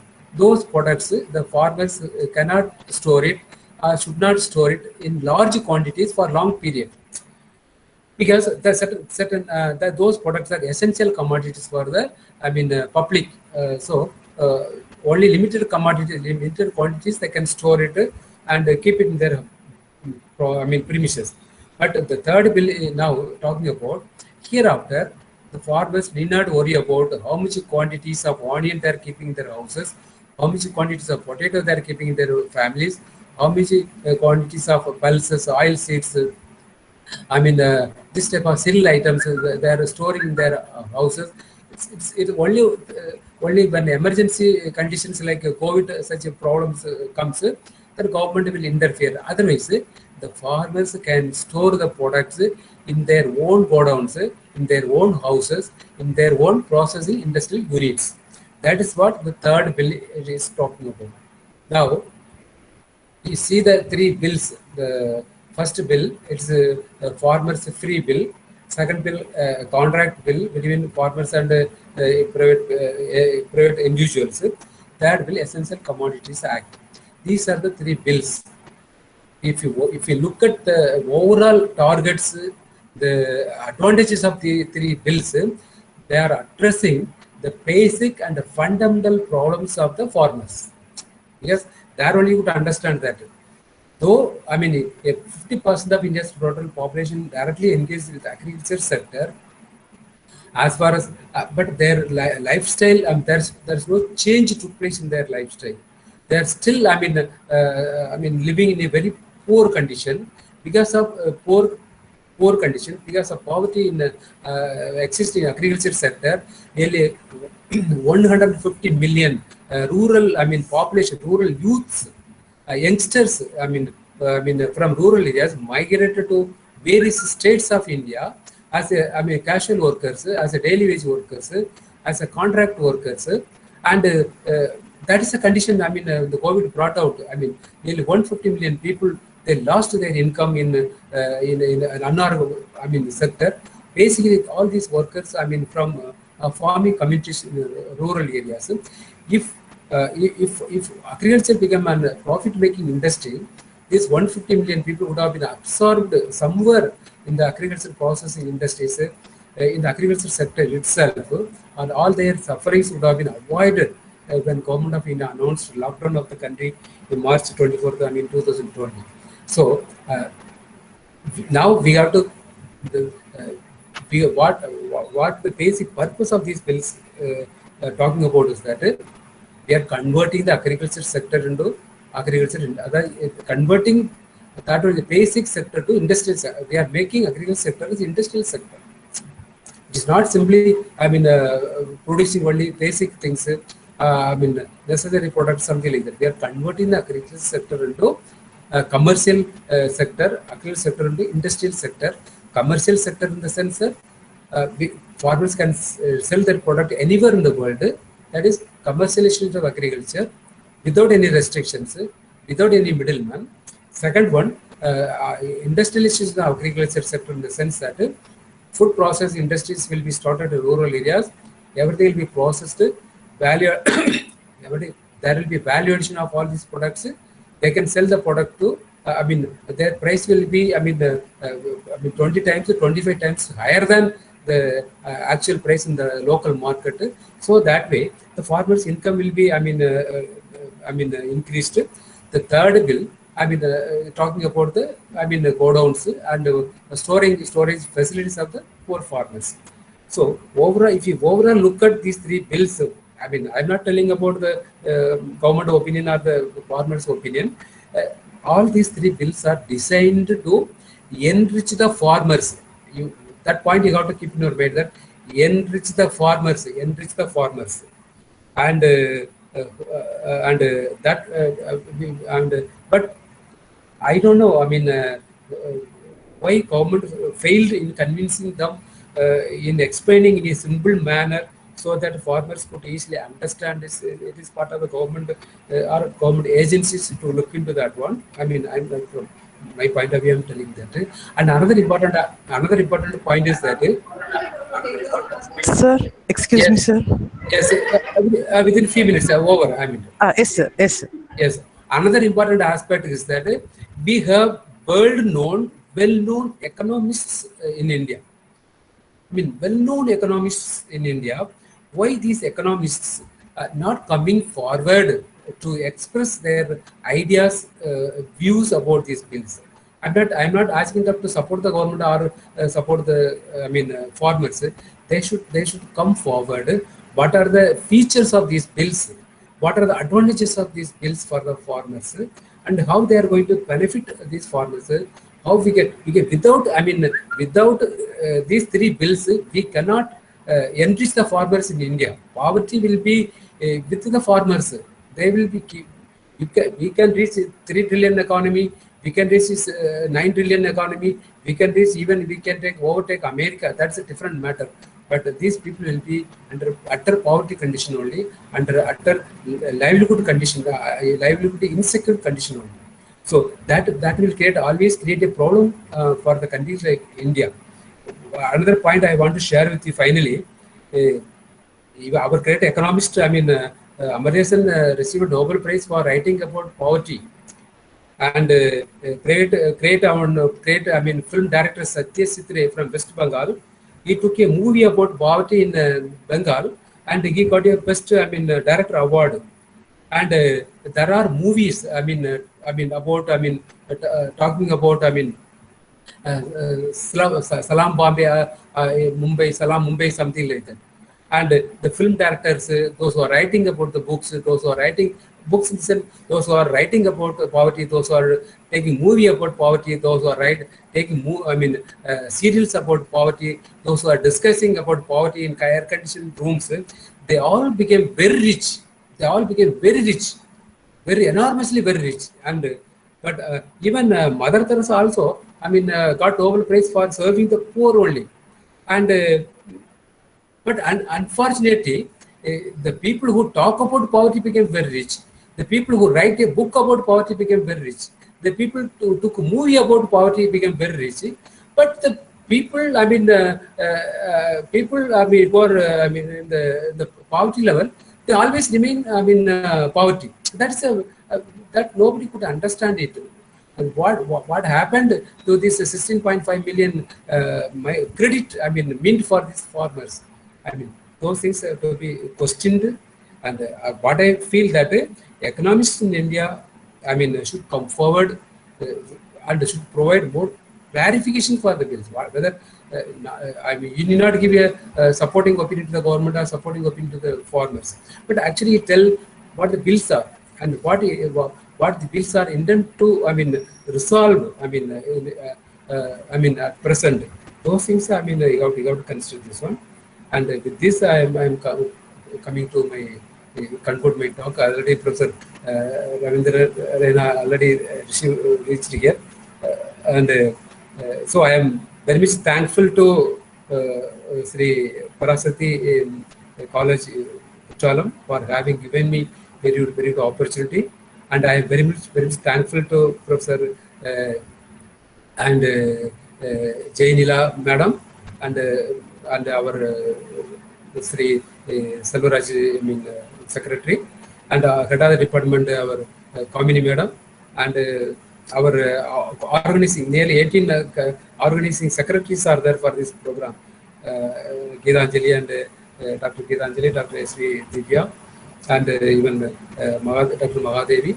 And I am very much thankful to all the organizing secretaries and the head of the department for having our good opportunity. And I also very much thankful to faculty members all over India and even the economics department in Parasakthi College.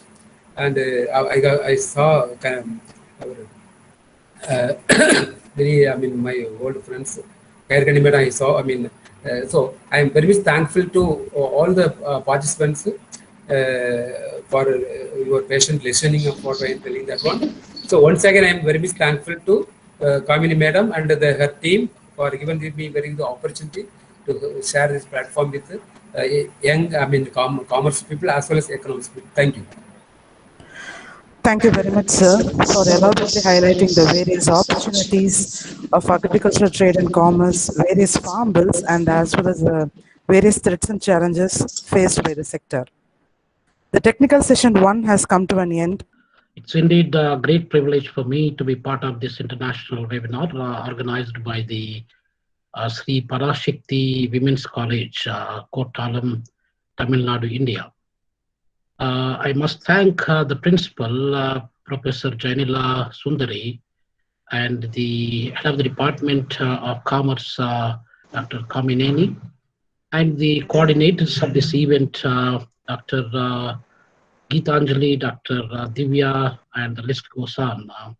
I think there are about 13, 14 different colleagues who took part and who tried to bring this particular forum.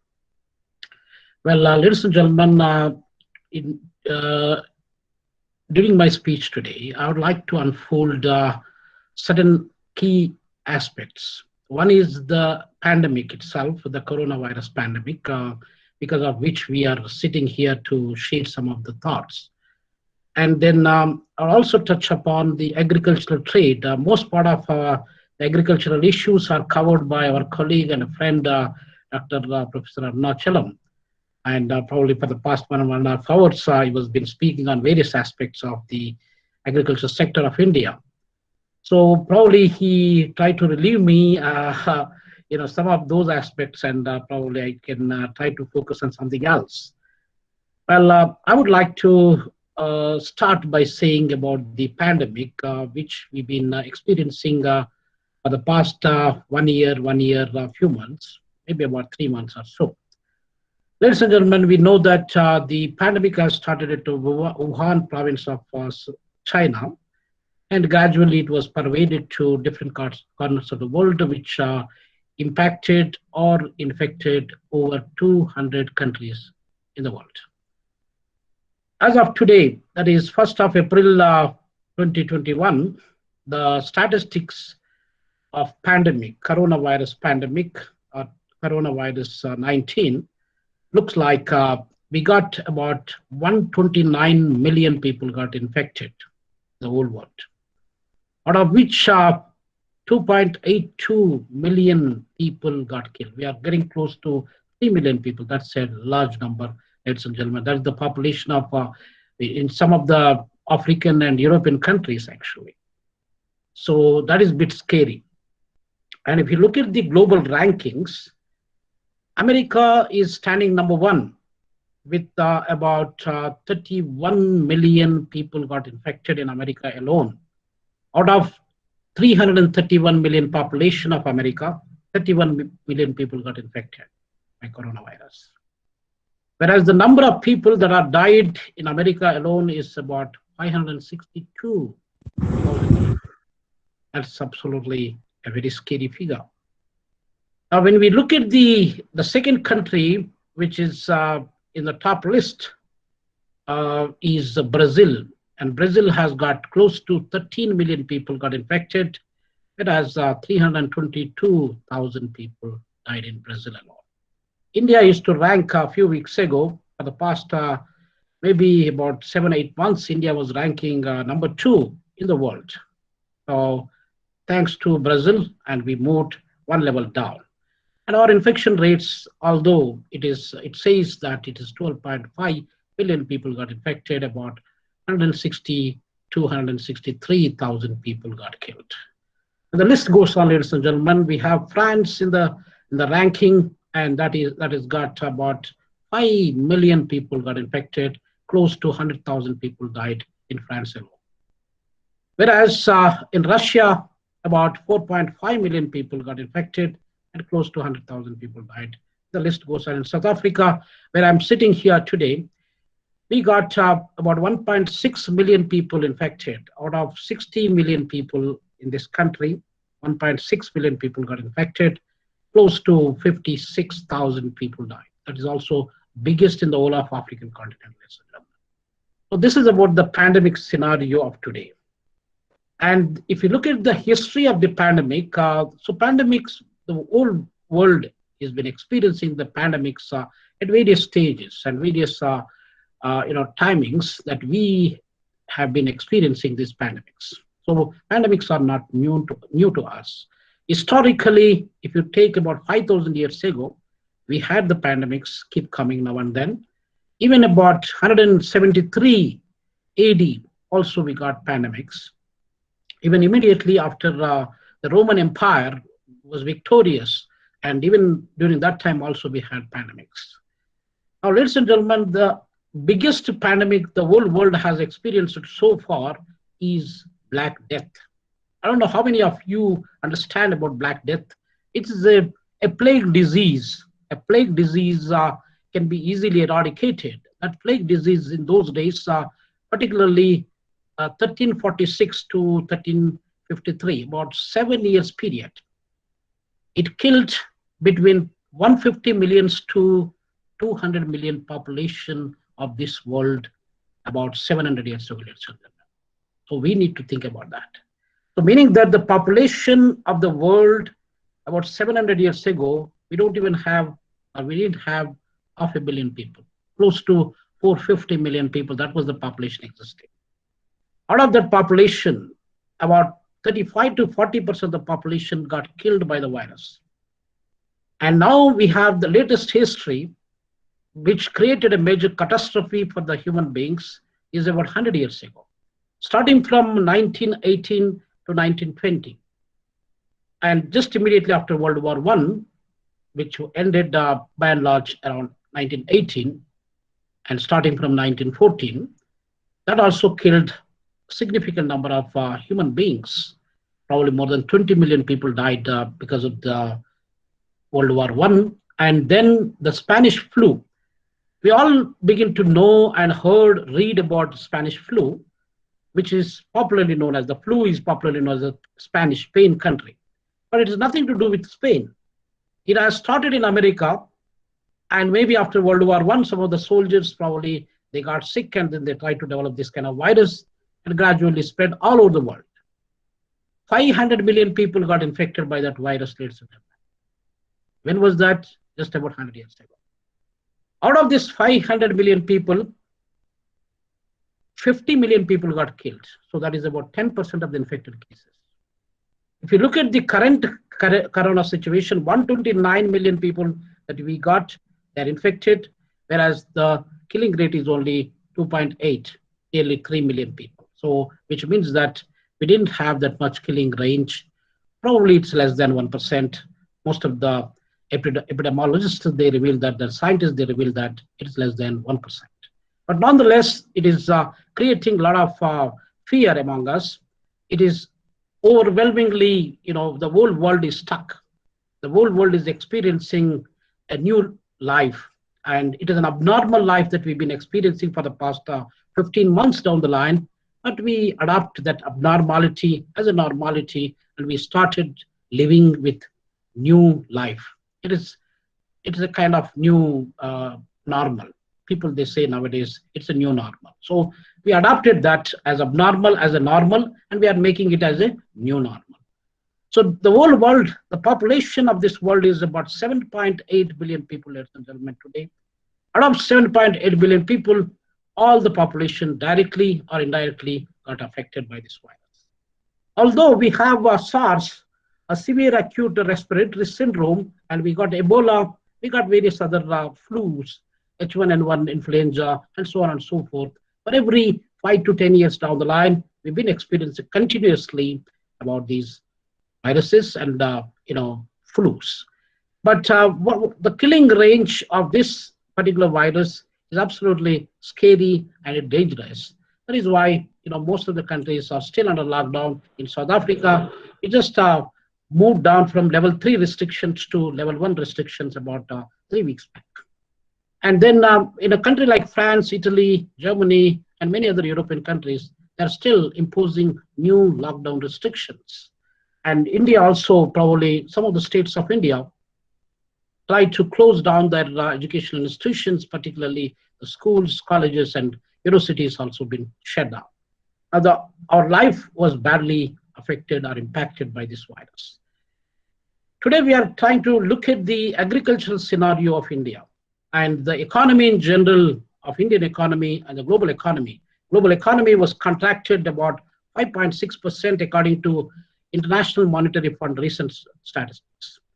Although the same IMF and OECD is forecasting that in the coming 2021, 2022, and 2023, Indian economy is expected to grow at the rate of 12.6%. That is absolutely phenomenal, ladies and gentlemen, that it's one of the fastest growing economies in the whole world. India probably is also fastest growing economy. In the year 2018, by IMF estimates, we got probably about 7.6% we used to grow. So now the estimates say that although we pushed it down 23% for the past 1 year because of the current virus, and our economy is contributing about 3% of the global income of this world, and which is about $2.8 trillion we are contributing to the global economy. If you look at the historical facts and the history, economic history of this world, India was ranking #1 country in the world, just like America, for the past 150 years, starting from 1871 until today, 2021, for the past 150 years, ladies and gentlemen, the largest economy in the world is none other than America. And before that, it was none other than India, ladies and gentlemen. We must be proud of it.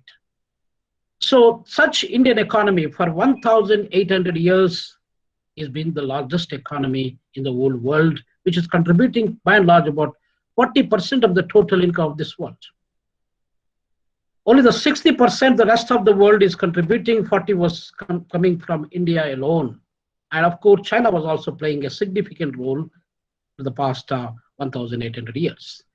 Now, for the past 200 years, what had happened, we all know that, ladies and gentlemen, Britishers have come, Britishers have stolen our economy, and they have taken everything from us.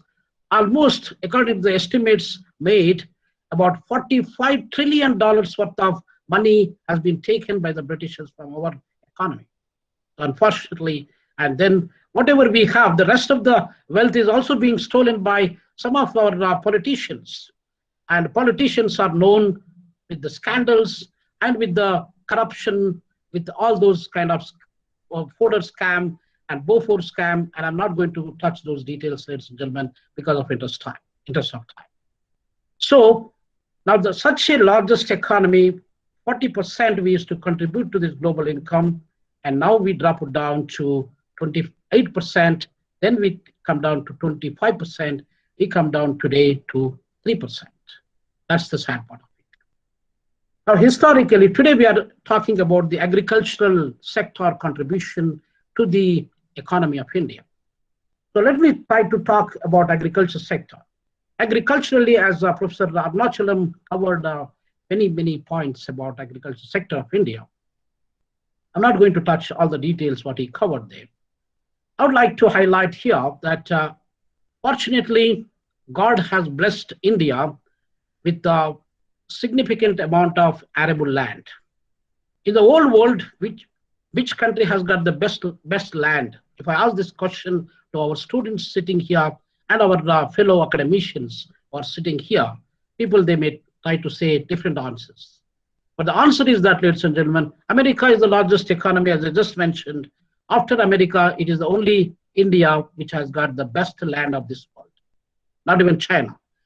China has got 3 times bigger land than us, which is about more than 9 million square kilometers of land, whereas India has got only 3.2 million square kilometers of land. Out of this total land, America being the largest economy and also largest country in the world, one of the largest countries after Russia, Canada, and America.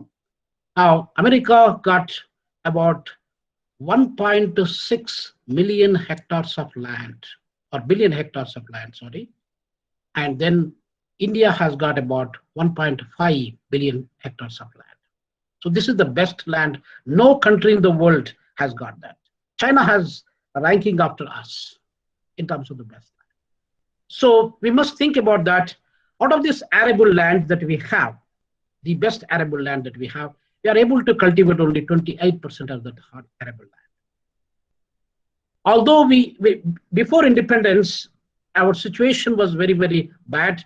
We got the famines, we got the droughts, we got so many other natural calamities. And our production was only about 50 million metric tons in the 1950.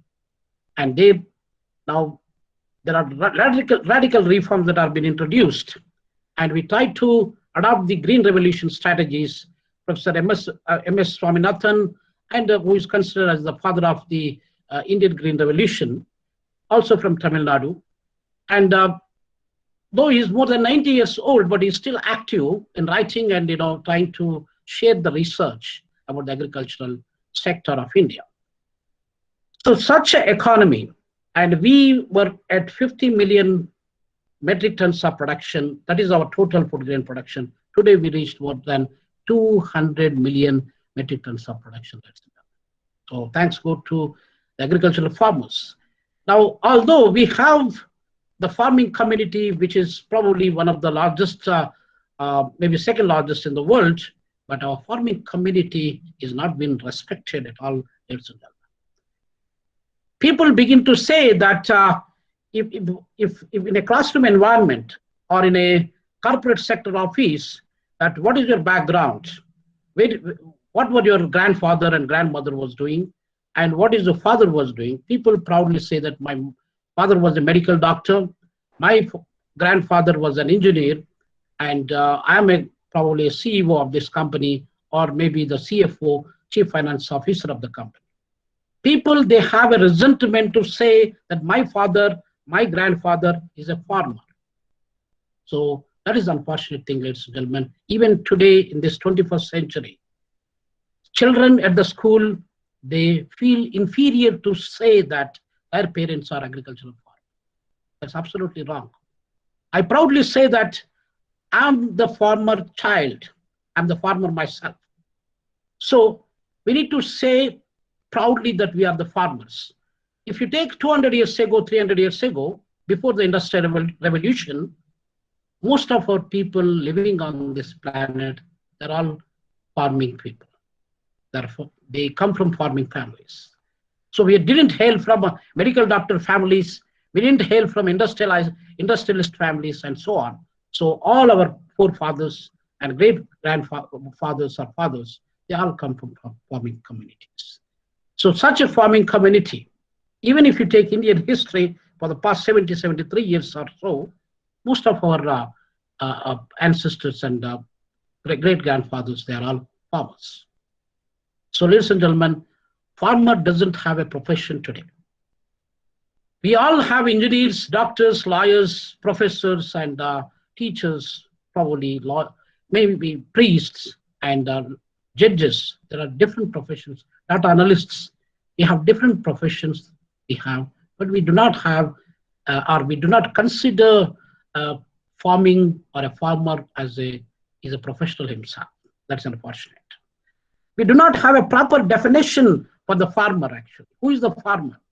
We do not have an acceptable definition, although National Sample Survey Organization was trying to define farmer is the person who receives major portion of his revenue from agricultural activity. But that's not the true reflection of the farmer as such. We do have the farming communities. There are millions and millions of farmers across the country working day and night to feed not only our people of India, 1.3 billion people of India are being fed by our farmers. So we never respect that. We never even think about that. It is shame that, ladies and gentlemen, some of the engineers, doctors living in metropolitan cities like Chennai, Hyderabad, Delhi, Calcutta, Ahmedabad, and all other Pune and other major cities, they don't even know how the rice is produced and where rice is coming from, where the milk is coming from, and where the other pulses and other spices and all other lentils and vegetables are coming from. They do not know.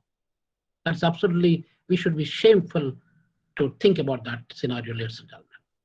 So these farmers are working day and night in order to sacrifice their own lives to feed all our people of the country. And also we are exporting significant amount of agricultural products to different parts of the world.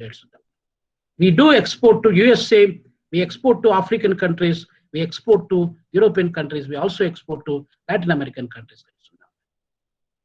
Now today our topic is that the impact of coronavirus on the agricultural commodity trade of India. That is the point. If you look at the statistics that is available, starting from April to September 2020, last year, I mean, we produced significant amount of agricultural product despite the fact that we are suffering with this virus. So farmers, they risk their lives, they're still going to their farms. Farming cannot be done by online like this, ladies and gentlemen. We all know that.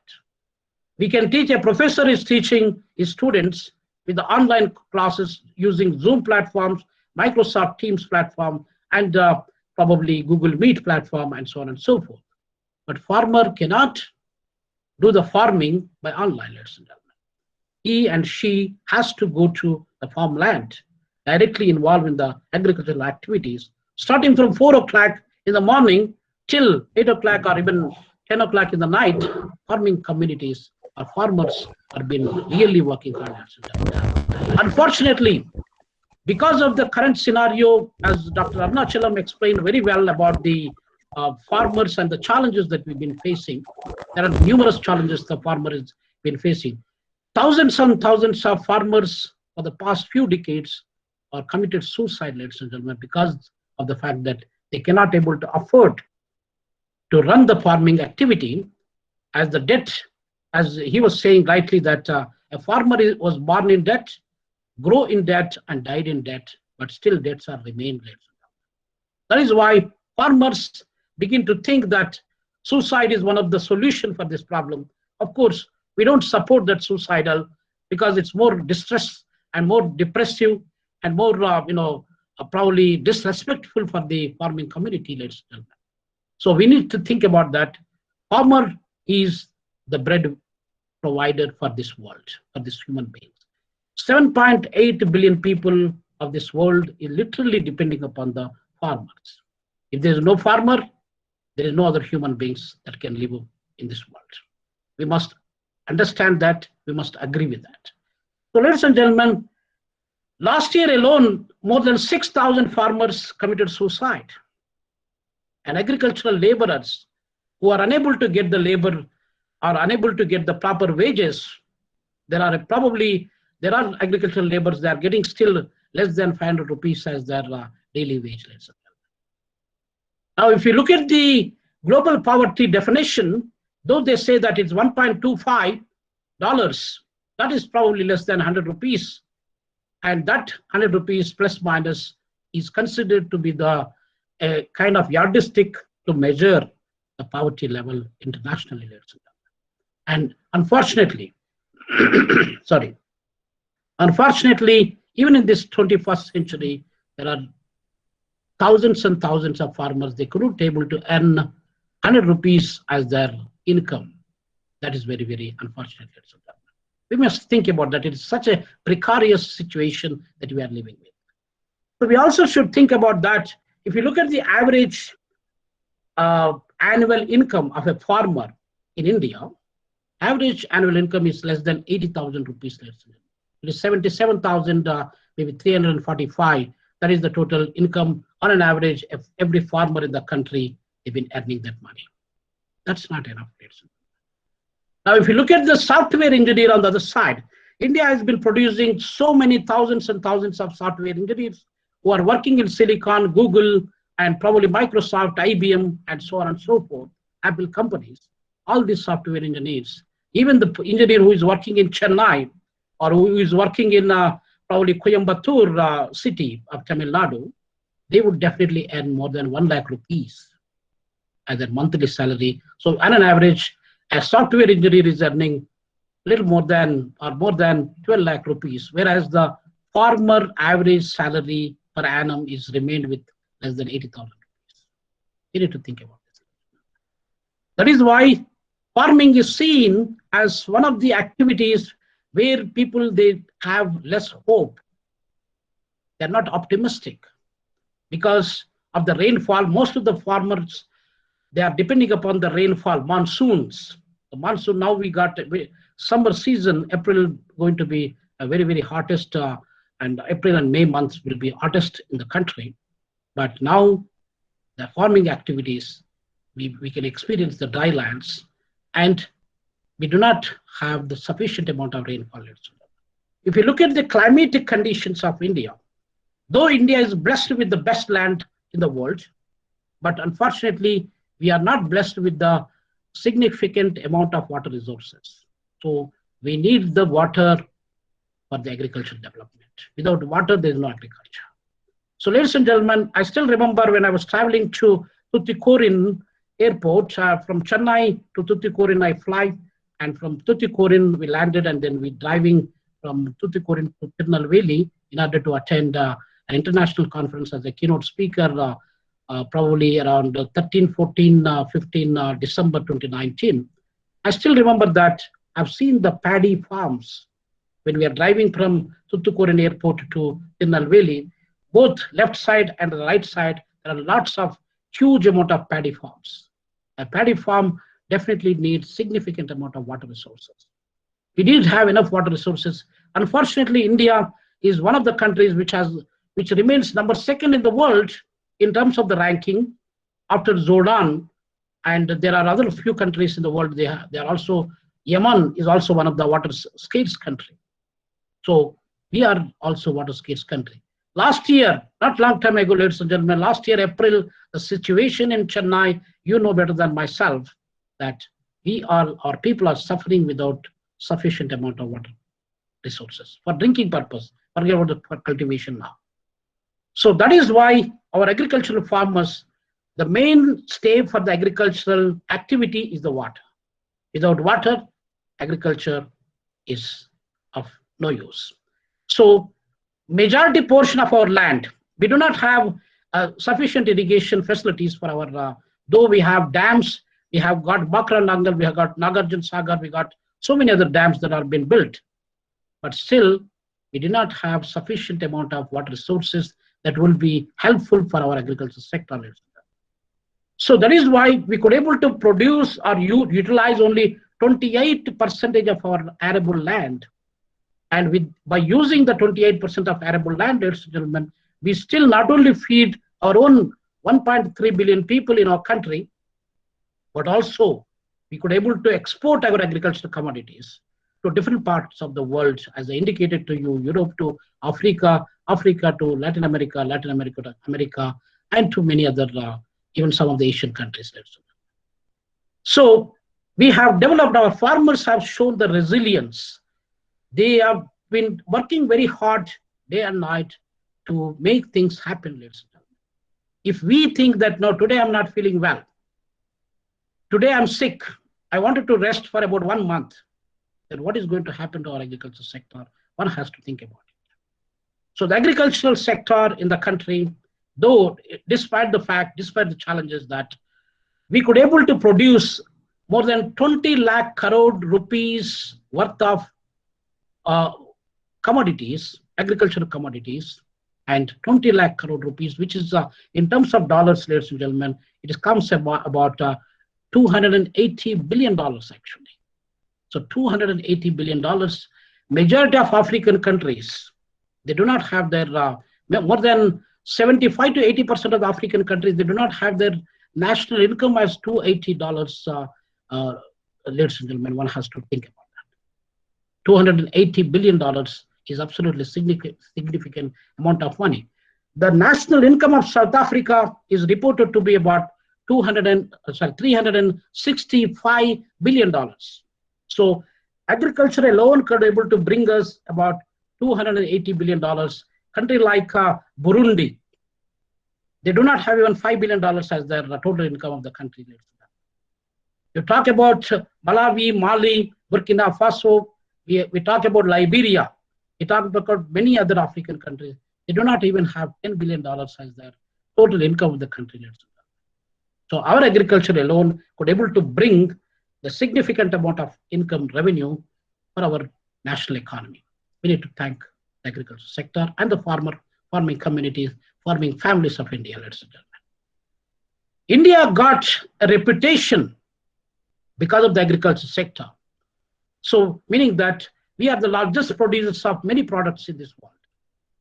We look at the wheat, the rice, sugarcane, groundnut, milk, fish, all these products, we remain as #2 country in the world, just after China. And in many other countries, in terms of the vegetables, in terms of pulses, in terms of spices, and we remain as one of the leading producers, as one of the leading countries in the whole world. In terms of milk, for example, we're the largest producer of milk in the whole world. If you look at the national average or the international standard, which country is producing more amount of milk, we can blindly say that it is India. India's production is much, much higher than US and many other countries' production. Unfortunately, the people of India, they're still buying milk at high rate. I don't know now, probably about 60 rupees or 75 rupees per liter, or more than 50 rupees per liter. That's a very high price when you compare with the Indian economy, ladies and gentlemen. So this kind of scenario, the Indian agriculture could able to bring not only the revenue, but also the reputation for our economy in the whole world. So we need to think about that. Despite the fact there are radical reforms that are being embarked by the government in order to promote the welfare of the farmers, but still much has to be done, and there's a lot of things that need to be improved within our agriculture sector. Today, agriculture sector, we still depend upon traditional methods of farming, and the traditional methods, unfortunately,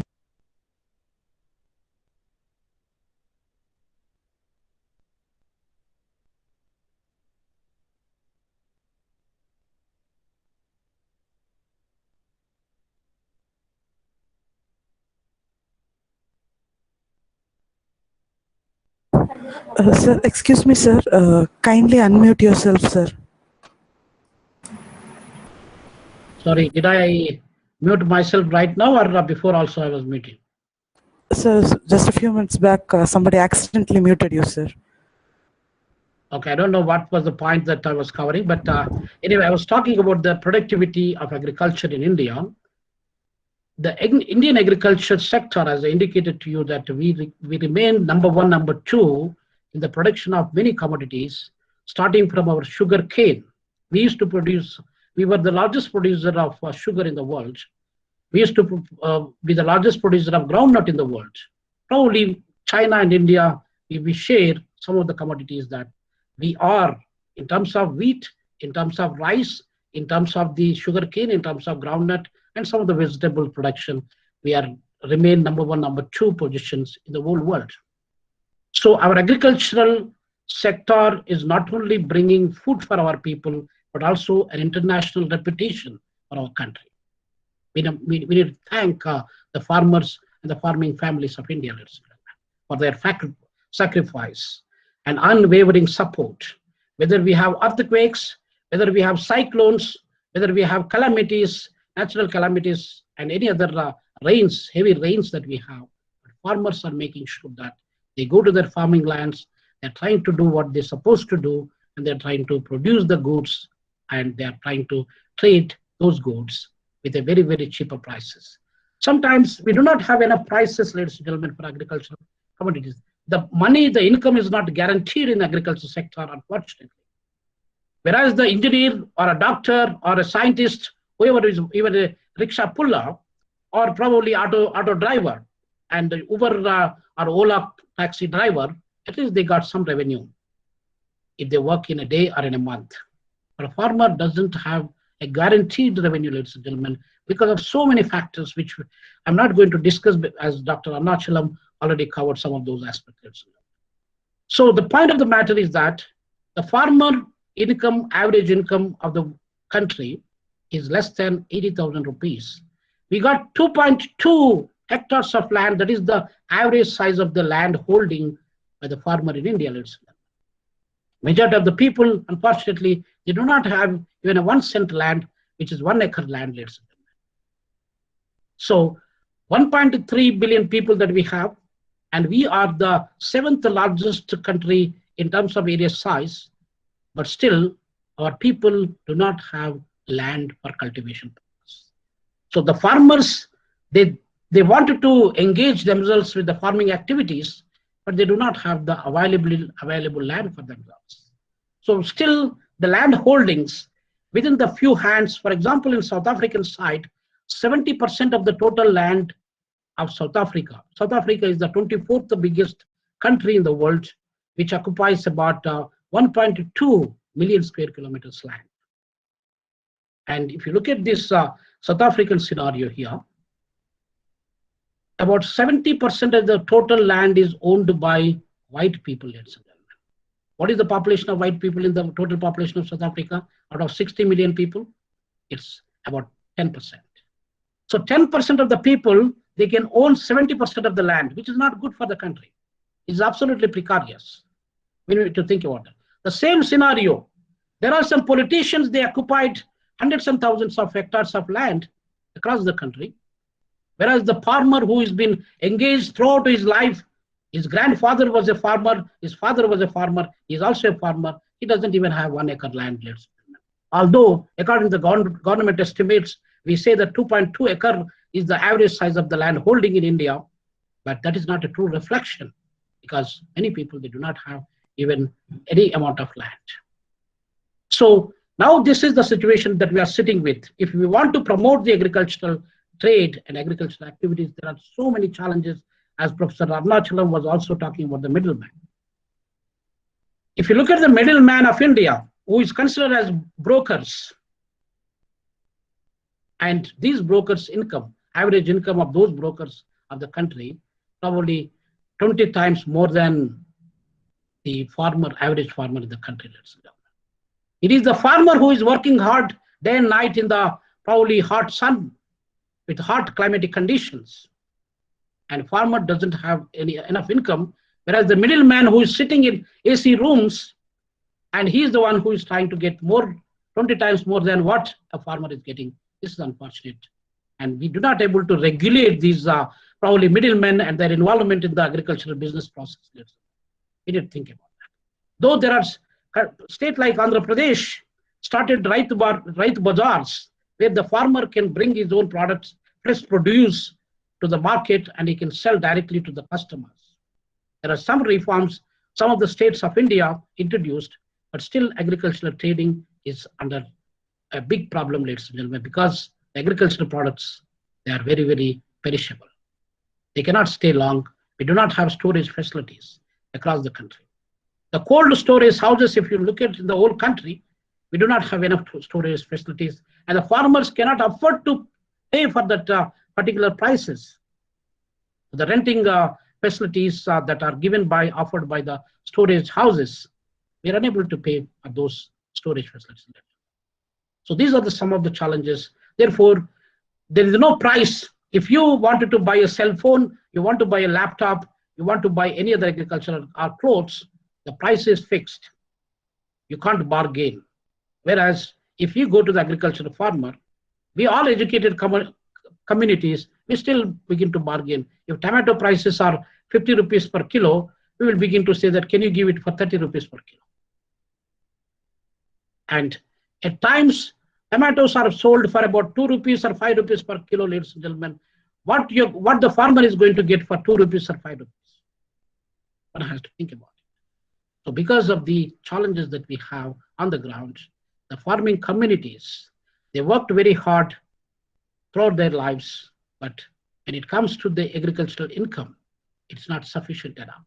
That is why there are people that are trying to choose to commit suicide, though we don't support suicide. Is not the panacea for the agricultural problems. They need to stand, they need to fight, they need to try to improve their agricultural farming capacities. That's how they can try to improve the agricultural production in the country, and eventually they can also bring better income for the country and then improve the lives of the Indians in general.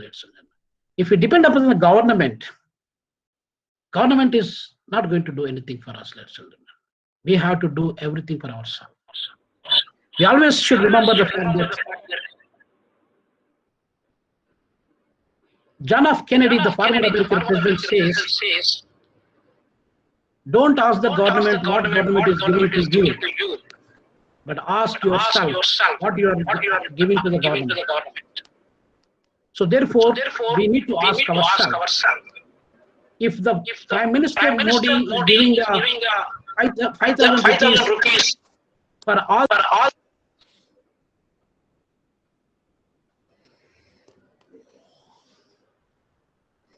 I think there is some kind of echo sound. So ladies and gentlemen, I think I would like to conclude by saying, sir, the echo is coming, sir. Echo is coming. Can you able to hear me? Yes, sir, we can hear. No problem. Some sound is coming.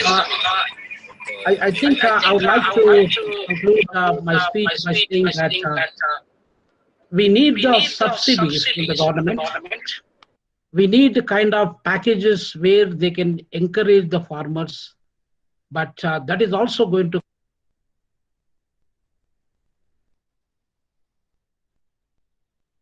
so ladies and gentlemen, can you able to hear me? I think there are some network issues here. Yes, sir. We are able to hear you, sir. Yes. So I was telling that too much dependency upon the government is not good for our people. If the government is spending lakhs of crores, giving some kind of benefits to the farmers, ultimately those lakhs of crores, who is going to pay? It is the farmer themselves, and you and I, every citizen of the country. So therefore, we shouldn't expect too much subsidies from the government. Try to develop yourself. Hope is considered to be the poor man bread. If you are optimistic, if you could able to think what are the best options that you have, you can always work hard. If you expect 5,000 rupees for every acre of land that you have per month, or per maybe 1 lakh rupees per year, that is going to be too much burden on the people of India. So we must think about that. And the government should also bring some new mechanisms where the farmer can able to sell their products without having the middleman. We do have the farm laws which were introduced last year. There was so much protest against those farm laws across the country, but nonetheless, you need to look at, depend upon yourself, believe in yourself as a farmer. You never cheat yourself. If you depend upon others, including the government, you will be deceived easily.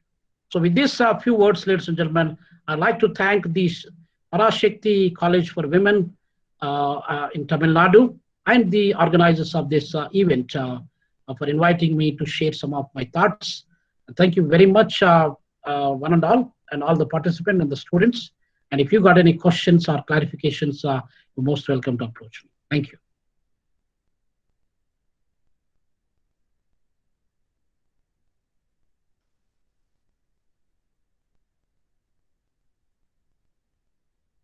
Can you able to hear me?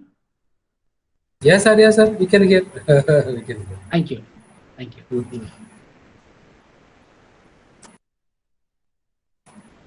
Any questions, please? I mean,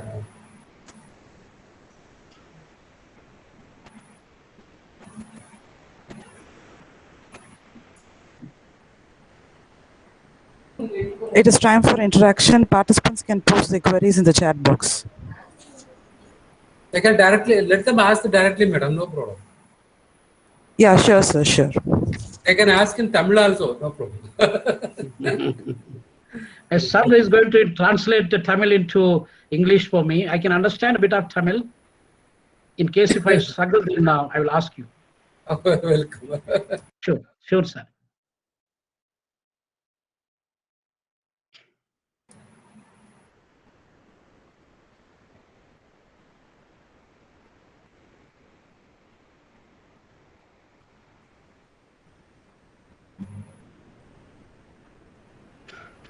Hello sir, this is Arshad Ali from Jamal Muhammad College, Trichy, Tamil Yes, sir. Nadu. Yes, sir. Sir, regarding the farm bills, Mr. Arnachalam sir, my question is for you. Regarding the farm bills, you have posted the advantages, how it is enriching the farmers. Is there any disadvantages that are affecting the welfare of the farmers? What is the reason for the farmers for protesting for so many days, more than 100 days? How can is there any disadvantages for the farmers, sir? No, for the last 74 years, they are under disadvantages only. Now only government wanted to make them, remove that disadvantage. Now only government coming forward to understand the real situation prevailing in the conditions. Now, why we have to talk about, Punjab, Haryana and Western Uttar Pradesh farmers from Tamil Nadu? I remember the 2017, one farmer from Tamil Nadu, Ayyakannu, his name is Ayyakannu. He was there in New Delhi. He was protesting. He wanted to get something from the government. I think a withdrawal of some loan given. Credit loan given to the farmers. He was on protest for more than 100 days. I think more days. Even he was without dress, without eating, rat. Even so many. Whatever things he would do, he did it. But no government bothered about his protests, isn't it? No government, even central government, even as well as even the state government also. The state government also did not bothered about. Why he was in Delhi, what he was demanding, and even did not consider him as a farmer. That is another important thing is that.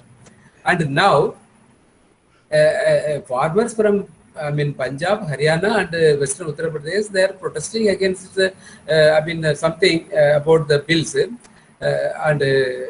why the farmers are from South India or Western India or even Eastern India are not bothered about the question should be answered, because even our Ashok Kulati, he was the chairman of agriculture price and agriculture cost and price commission, he has stated that all over India, only 20% of the farmers are benefited from.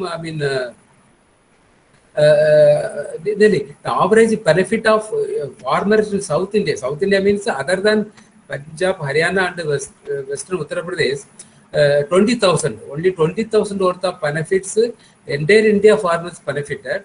But if you look into Haryana, Punjab, and Western Uttar Pradesh, it was more than 1.22 lakhs, 1,22,000.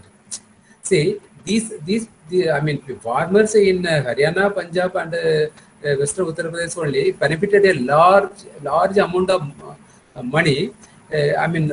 On an average, I can tell you that. But in South India, their average income is only 20,000. This average income also, this is Kulati's findings. That also very meager. 20,000 rupees benefit for the farmers in entire India, and 1 lakh 22,000 benefit for the Punjab Haryana farmers means there is a wide gap is there. And now another important most of the critics who were talking against the farmers in North India is that the APMC market mainly designed to help the farmers at the time of Green Revolution period onwards. Before 1965, there was no minimum support price. From 65-66 period only, the minimum support price is Government of India is announcing periodically. And before that, no such price support system was available. And the most of the beneficiaries, if you look into, only the Punjab, Haryana, and West Uttar Pradesh farmers. And okay, farmers benefited is well and good. That's a different issue.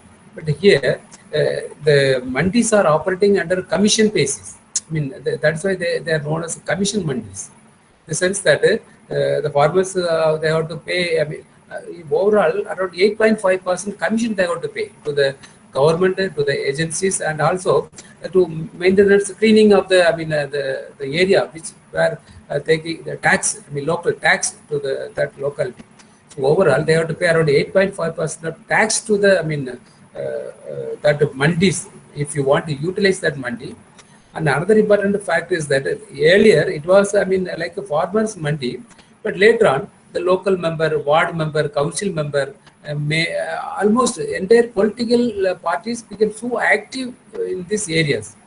They also started doing influencing, making collusive type of price fixation. So they also started very much.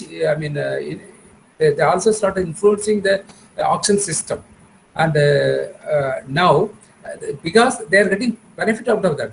Even there are studies that revealed that this Punjab government is supposed to get around 5,000 crores annually from this commission mandis. As a tax, maybe action charges, something like that. And nearly the commission agencies, the middle level people, they are supposed to get around 2,000 crores annually.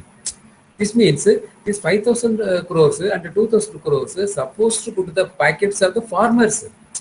But instead of that, these very rich commission agencies, mandis, operators, politicians who are on the ruling side, they are eating around 7,000 rupees worth of money meant for the farmers, and so they are, and that way the farmers not benefited much, but at the same time they benefited a lot. Now this first act is telling that no more mandis.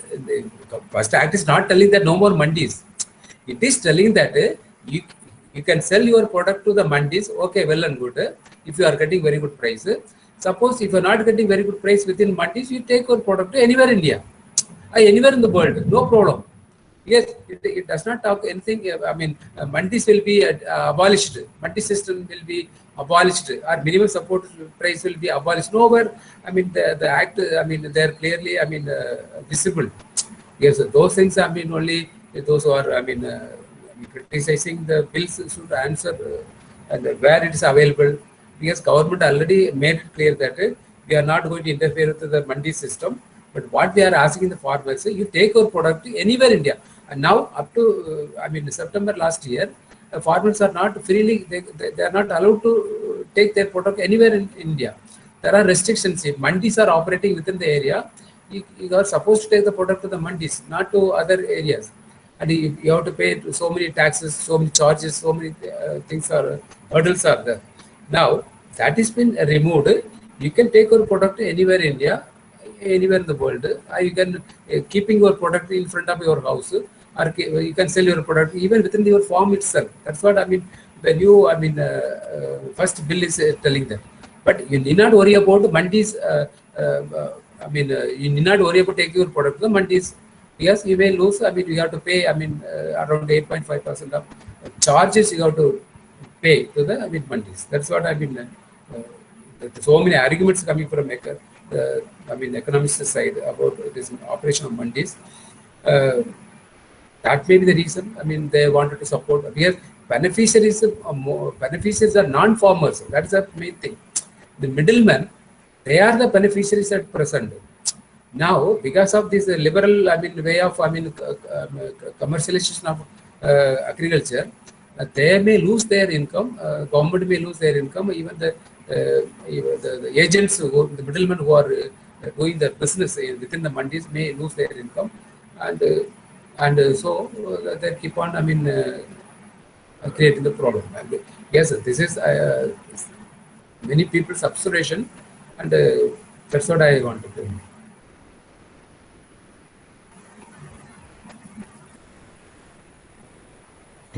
Thank you, sir. Any other queries?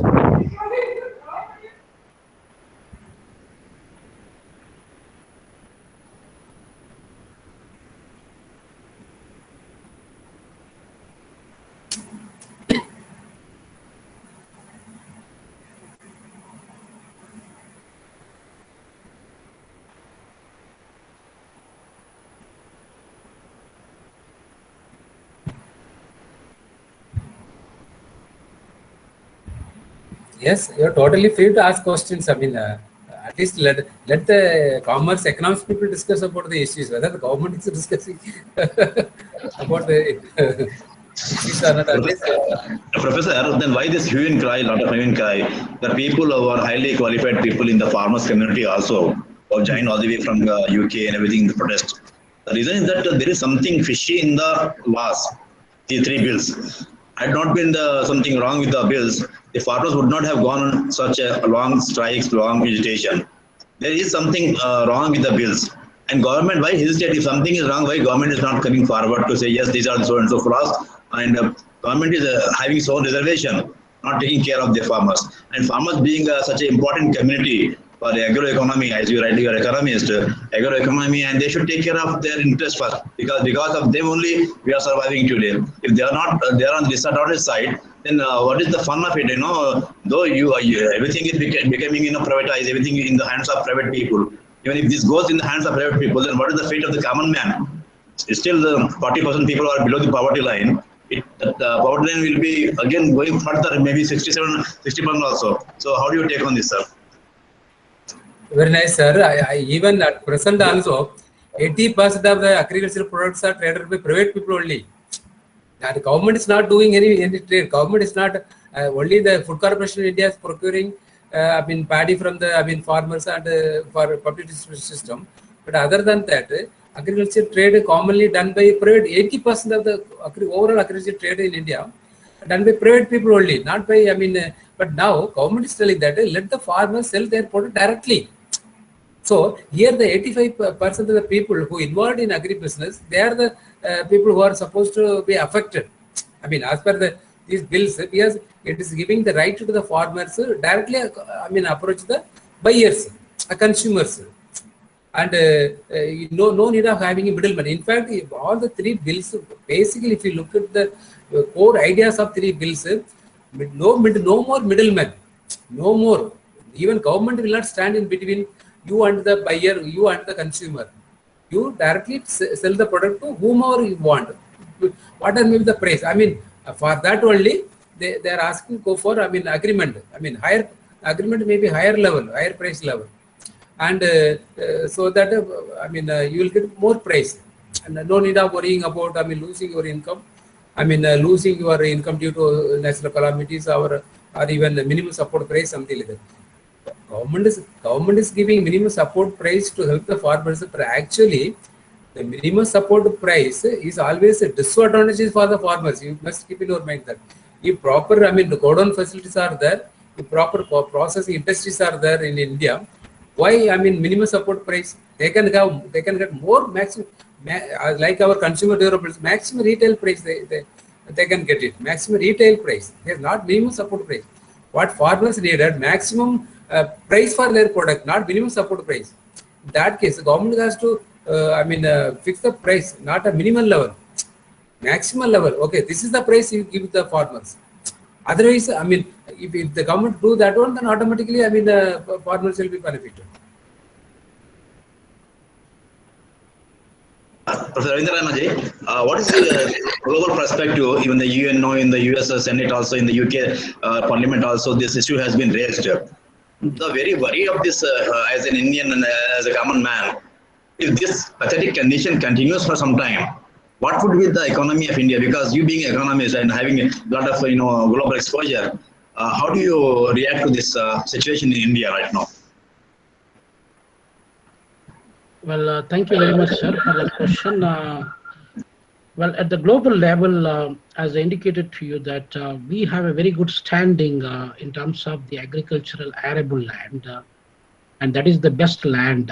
So even in terms of the fertile land or the land with a good amount of soil, also India got a competitive advantage. But if we look at the United Nations, or we look at the European Commission, or you look at any other international bodies, they don't bother too much about India, and they see India as a threat for them, for their own existence, for their own global rankings. So India and China, both the countries, both of them are agriculturally agro-based economies, but both of them become a threat for these so-called developed world. So therefore, whatever United Nations, whatever other international bodies that they could able to do in terms of promoting the agricultural sector of the whole world, or particularly the developing countries, is not going to be beneficial to the India. So it is only India and Indian government, they must do everything for the people. Because of the fact that now 50% of the people of India, even though we got independence 74 years, but still 50% almost are people that are depending upon agriculture sector. But what is the contribution of agriculture sector to the national income or national economy is about 17-18%. So what is happening the rest of the thing actually? Now industries are contributing maybe about 26%, or about 55-56% is coming from the services sector. So we need to try to promote the income level that is coming from agriculture sector, and we say that people are of India are unemployed, but nobody is ready to go to the farms and to take part in the farming business or farming activities, agricultural activities. So my answer in a nutshell to you, sir, that nobody does anything for Indian farmers or African farmers or farmers of developing countries. It is the farmer and the farming societies, maybe in the form of cooperative credit societies or cooperative movements, whatever that are existing, and with the help of their respective local, national, and governments, they should work hard and they should try to find solutions for our problems. Thank you. Then one more point. Yeah, one more point I would like to share with you. Ahmad sir. In fact, in 2005, when the government of India introduced a scheme known as a Special Economic Zone scheme, mainly they started acquiring land owned by the farmers. Yes, sir. And at that time, these private agencies, companies, they started giving very huge amount of money as a compensation to the farmers. You know what happened? The people who are doing the business, agri-business, they deadly opposed against that scheme, and because what they were telling, the farmers do not know how to keep the money, where to keep the money, what to do with the money, something, so many allegations. Even Haryana it happened, because farmers kept the money under their bed, and in their, I mean, almara, simply even kitchen rooms. That's what so many allegations. The thing is that whenever an opportunity is created in India for the development of farmers, it's always landed with the problems. And these bills are, I mean, similar to that one. Even the special economic zone scheme later on, government became so inactive implementing the program because of the protest from people like, Arna Rai, Arundhati Rai, even Medha Patkar, even our, Mamta Banerjee, people like them will opposed. Finally, government, did not became very weakened in those activities. Now, another chance came for the farmers, and let the, if farmers wanted to sell their product within the mandis, let them sell it, no problem. If they wanted to sell the product anywhere in India, let them take it. What's the problem in that one? If they wanted contract farming. Contract farming also there's contract farming. That is not good for India, I suppose. How can you say that it's not good for the farmers? No, in the sense that the farmers having their own lands and farming is to be done as they are not selling their lands. It is an one-year agreement. Suppose I am giving my house for rent. Why I should bother about the person who is coming for the stay in my house? After all, he will be there only 1 year, and the next he has to vacate it. Suppose if somebody is coming and occupying my house, means for rent only is coming, not for buying my house. Why? Then what is the problem here? Professor, if intentions are good, that could have been really accepted. But seeing this condition, present condition of economy, the intentions of the people on power seems to be slightly, suspicious. That's the reason what Professor Rena might have will be agreeing with me that there is a problem with why thousands of people are doing the protest against the government. That's what Professor Rena sir, one more question to me that having adopted this slightly shifting to capitalist type of economy, Indian economy after 1991, in the initial years it got slightly took off. Then slowly again after 2014 is going down. Now when we speak of 24% negative growth, even countries like Bangladesh, Sri Lanka, small countries, they could manage themselves. But why is such big country having good intellectual property? They will having good because the cascading effect of the policies of the government spoiling the economy. What I feel personally, because of course I'm not economic person, but what is your view on this? Sir, one of the views that there is a study conducted by NABARD in 2017, I think. The NABARD has found that 53% of the money credit available for Maharashtra farmers landed with Mumbai city. 53% of the money meant for the farmers in Maharashtra have been cornered by the people in Mumbai city. Then there was surprise. Who are the in Mumbai? No farming, no agriculture. Then how they collected this much, amazing this much amount of money means these people are traders, agriculture traders. So the trading people who, in the name of farmers, whatever credit facilities are been extended by the government, cornered by this type of people who settled in urban areas with large chain of marketing channels, and so to avoid all these things, only the present bills are telling that go for a direct contact. No need of middlemen. Middlemen in India, middlemen are the people who are exploiting the farmers. In fact, not government or these bills. Only middlemen, should be removed. So the middlemen, the name middlemen also, they think that they are also farmers. In fact, they are not farmers, but they are also farmers, like acting like farmers and standing forefront in fighting against bills. Rena sir, what is your opinion? Well, sir, can you repeat that question? Your question is not clear to me. Can you just put it in? What I said that after this shifting from closed economy to open economy in 24th July 2021, in the initial years, the economy was showing a slightly upward development. After 2013-14 starts doing the gradient, such laws again will give any sort of boom to the economy. That is my question. See, the GDP has been going down. The industries, the manufacturing sector down. The automobiles. No, if sir, what Arunachal sir said rightly, everything is going for the initially there is resistance, but after that it will going good. But having seen this phenomena, I being a common man, though even teaching fraternity, I have my own apprehensions that in 60 years they could not do. Then what can 60 years they brought something to some extent. Now after 6 years suddenly 24%. We never had that type of bad GDP rate. So what is your suggestion about Indian economy? Well, sir, thank you for that question. Indian economy for the past 7 decades, if you look at, though we achieved so much for the past 70 years, but we could have achieved maybe 3 times more than what we achieved so far. Just to give you a perspective here, sir, if you look at Indian economy and the size of the Indian economy in 1950, 3 years after independence, when India got India became republic in 1950, 26th of January. Somewhere there, if you look at the statistics, our economic size and the Chinese economic size, if you compare these two nations, we are ahead of Chinese. We are not only ahead of Chinese in 1950, even in 1975, 78, we are almost ahead of Chinese.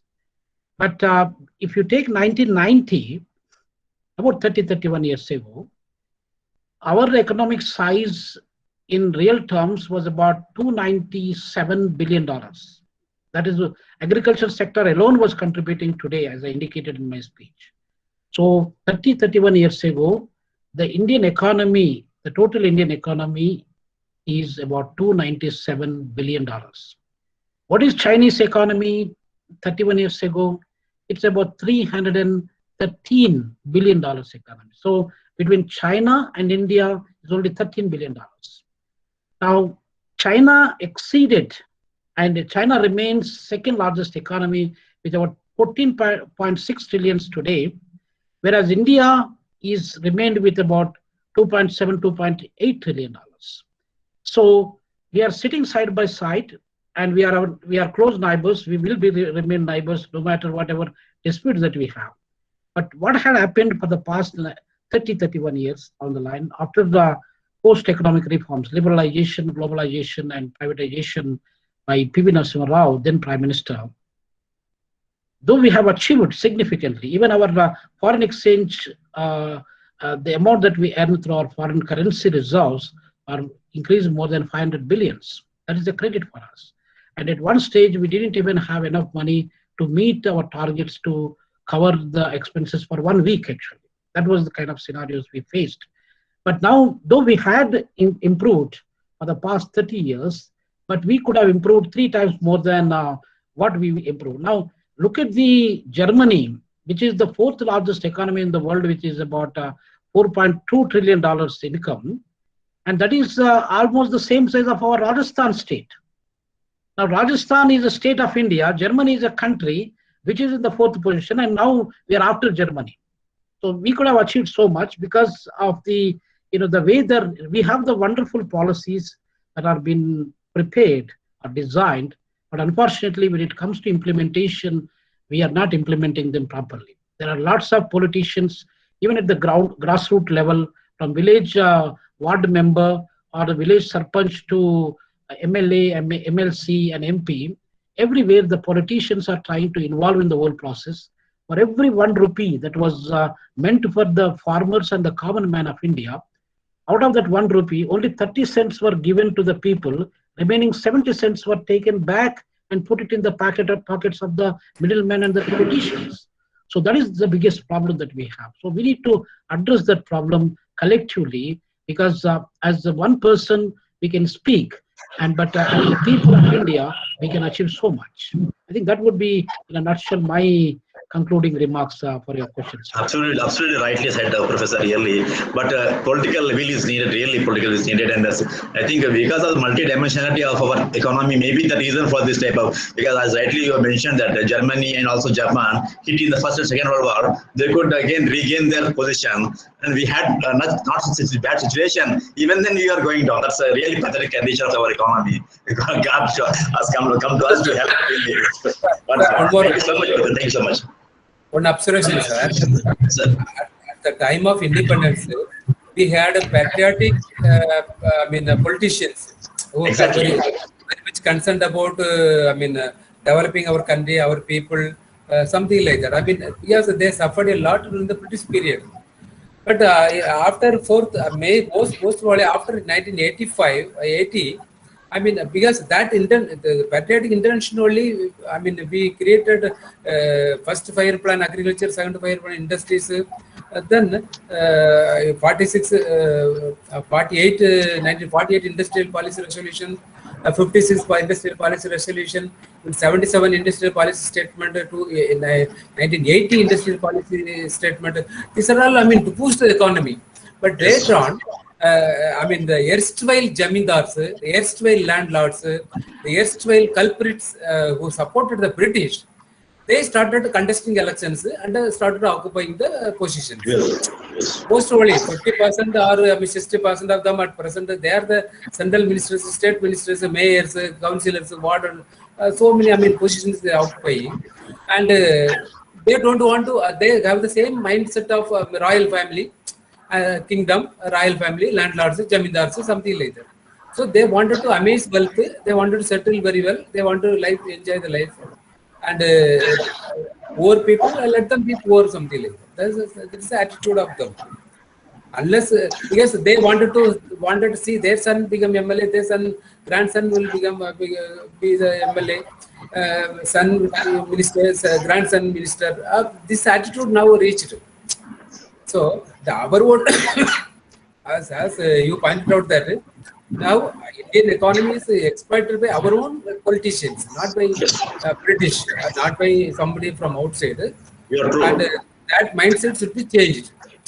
That mindset. Simple example I can tell you. I often used to state this example. You take the case of Gulf countries. 7 Emirates are there.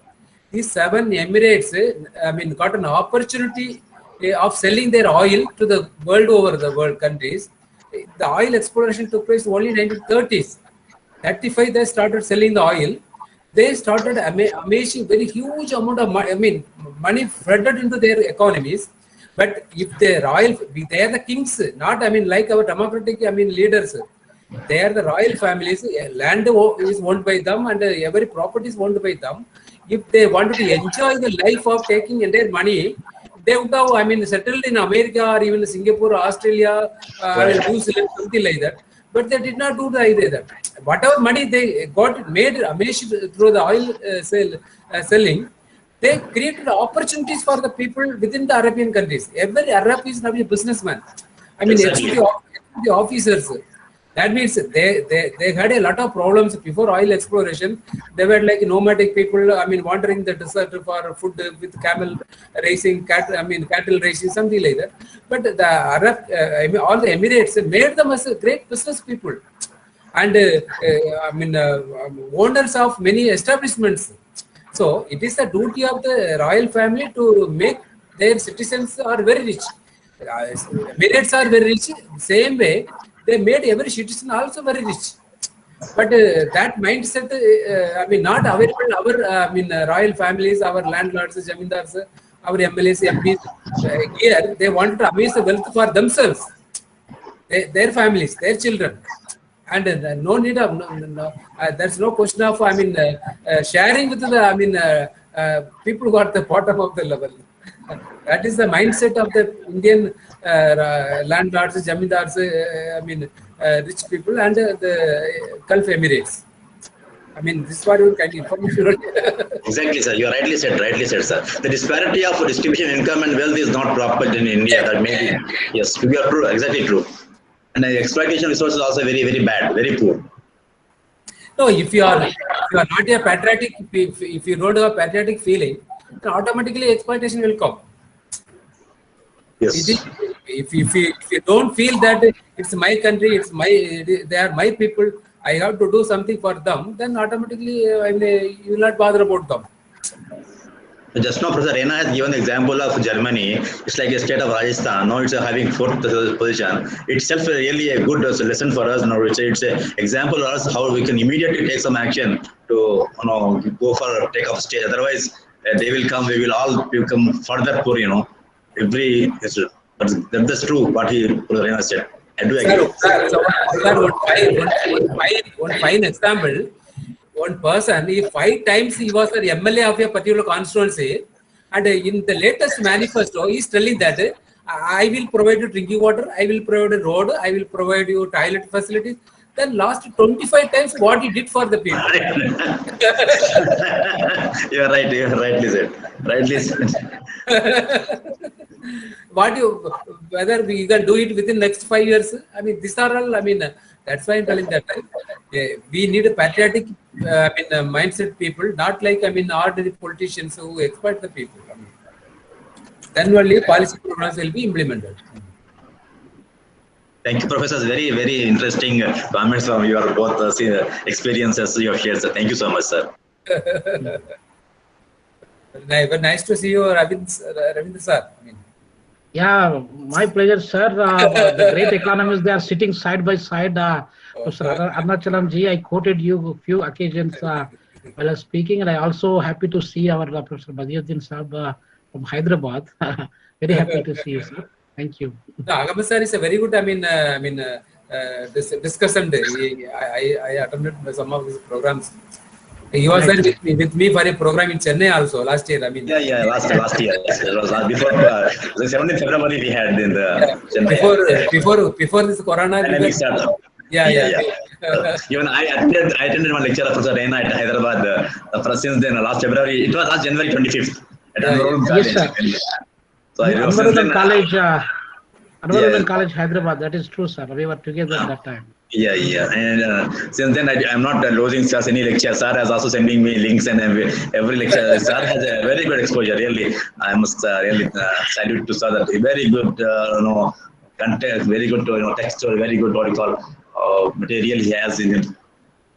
World exposure is really, sir, it's great. I'm really happy, and I'm also sending to my colleagues also to attend your webinars, because you being economist having a global exposure, we can learn from one another. That's great. Sure, sir. Thank you. And Arunachal sir is completely busy schedule, 24/7 more here and there. He's in Philippines, he's also Candice Vivas, also then again some other topic, very, very hectic schedule, sir, also India, very busy, sir. But it was a really interesting program, sir, you have conducted, and thank you, sir. I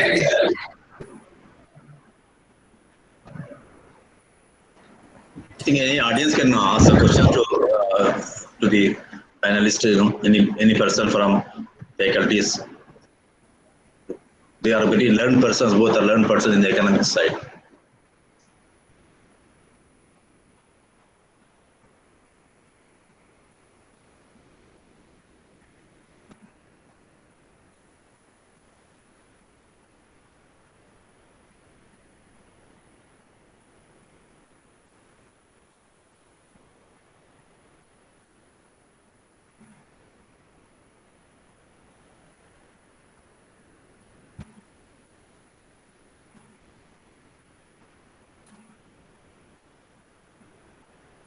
Any other questions, please?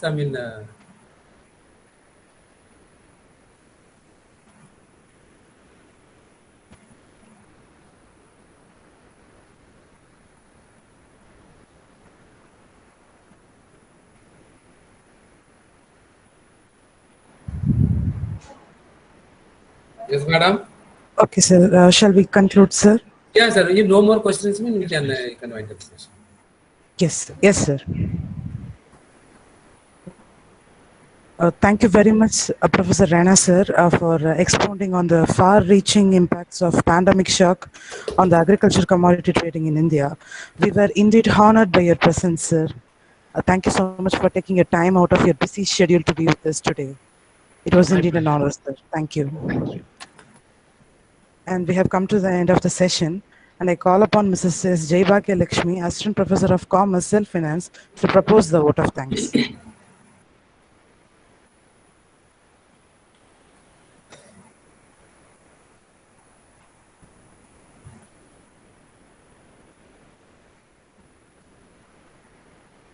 Good evening, everyone. Before I proceed, is my voice audible, ma'am? Yes, yes. Yeah. I hope you have all benefited from the informative session organized for you today. It's not happiness that brings us gratitude. It's gratitude that brings us happiness. I take this opportunity to thank and acknowledge everyone who contributed and worked hard to set out the international webinar on current scenario of agriculture economy in India. With due respect, I would like to express my deep gratitude to our resource person, Professor Ravinder Rena, for taking out time for us from his jam-packed schedule. He has enlightened us with thought-provoking presentation on agricultural economy and highlighted the complications of farmers and the significance of farming, which is the requisite for a country like India. We are so glad to have him here. Thank you so much, sir. I must register my special thanks to our resource person, Dr. P. Arunachalam, who preceded this session. Thank you, sir. I would like to express my sincere thanks to our principal, Dr. Jainila Sundari, who is very ambitious to inculcate learning among the young minds. I'm thankful to head of the department, Dr. Kamini Muthukrishnamal, for her lead role and perseverance. I'm extremely grateful to our faculty members as we have been fortunate enough to be backed by them. My generous thanks to faculty members from various colleges. I also thank the students participants of our college and other colleges. I should like once again to thank everyone. Have a great day. Thank you all. Thank you very much, sir.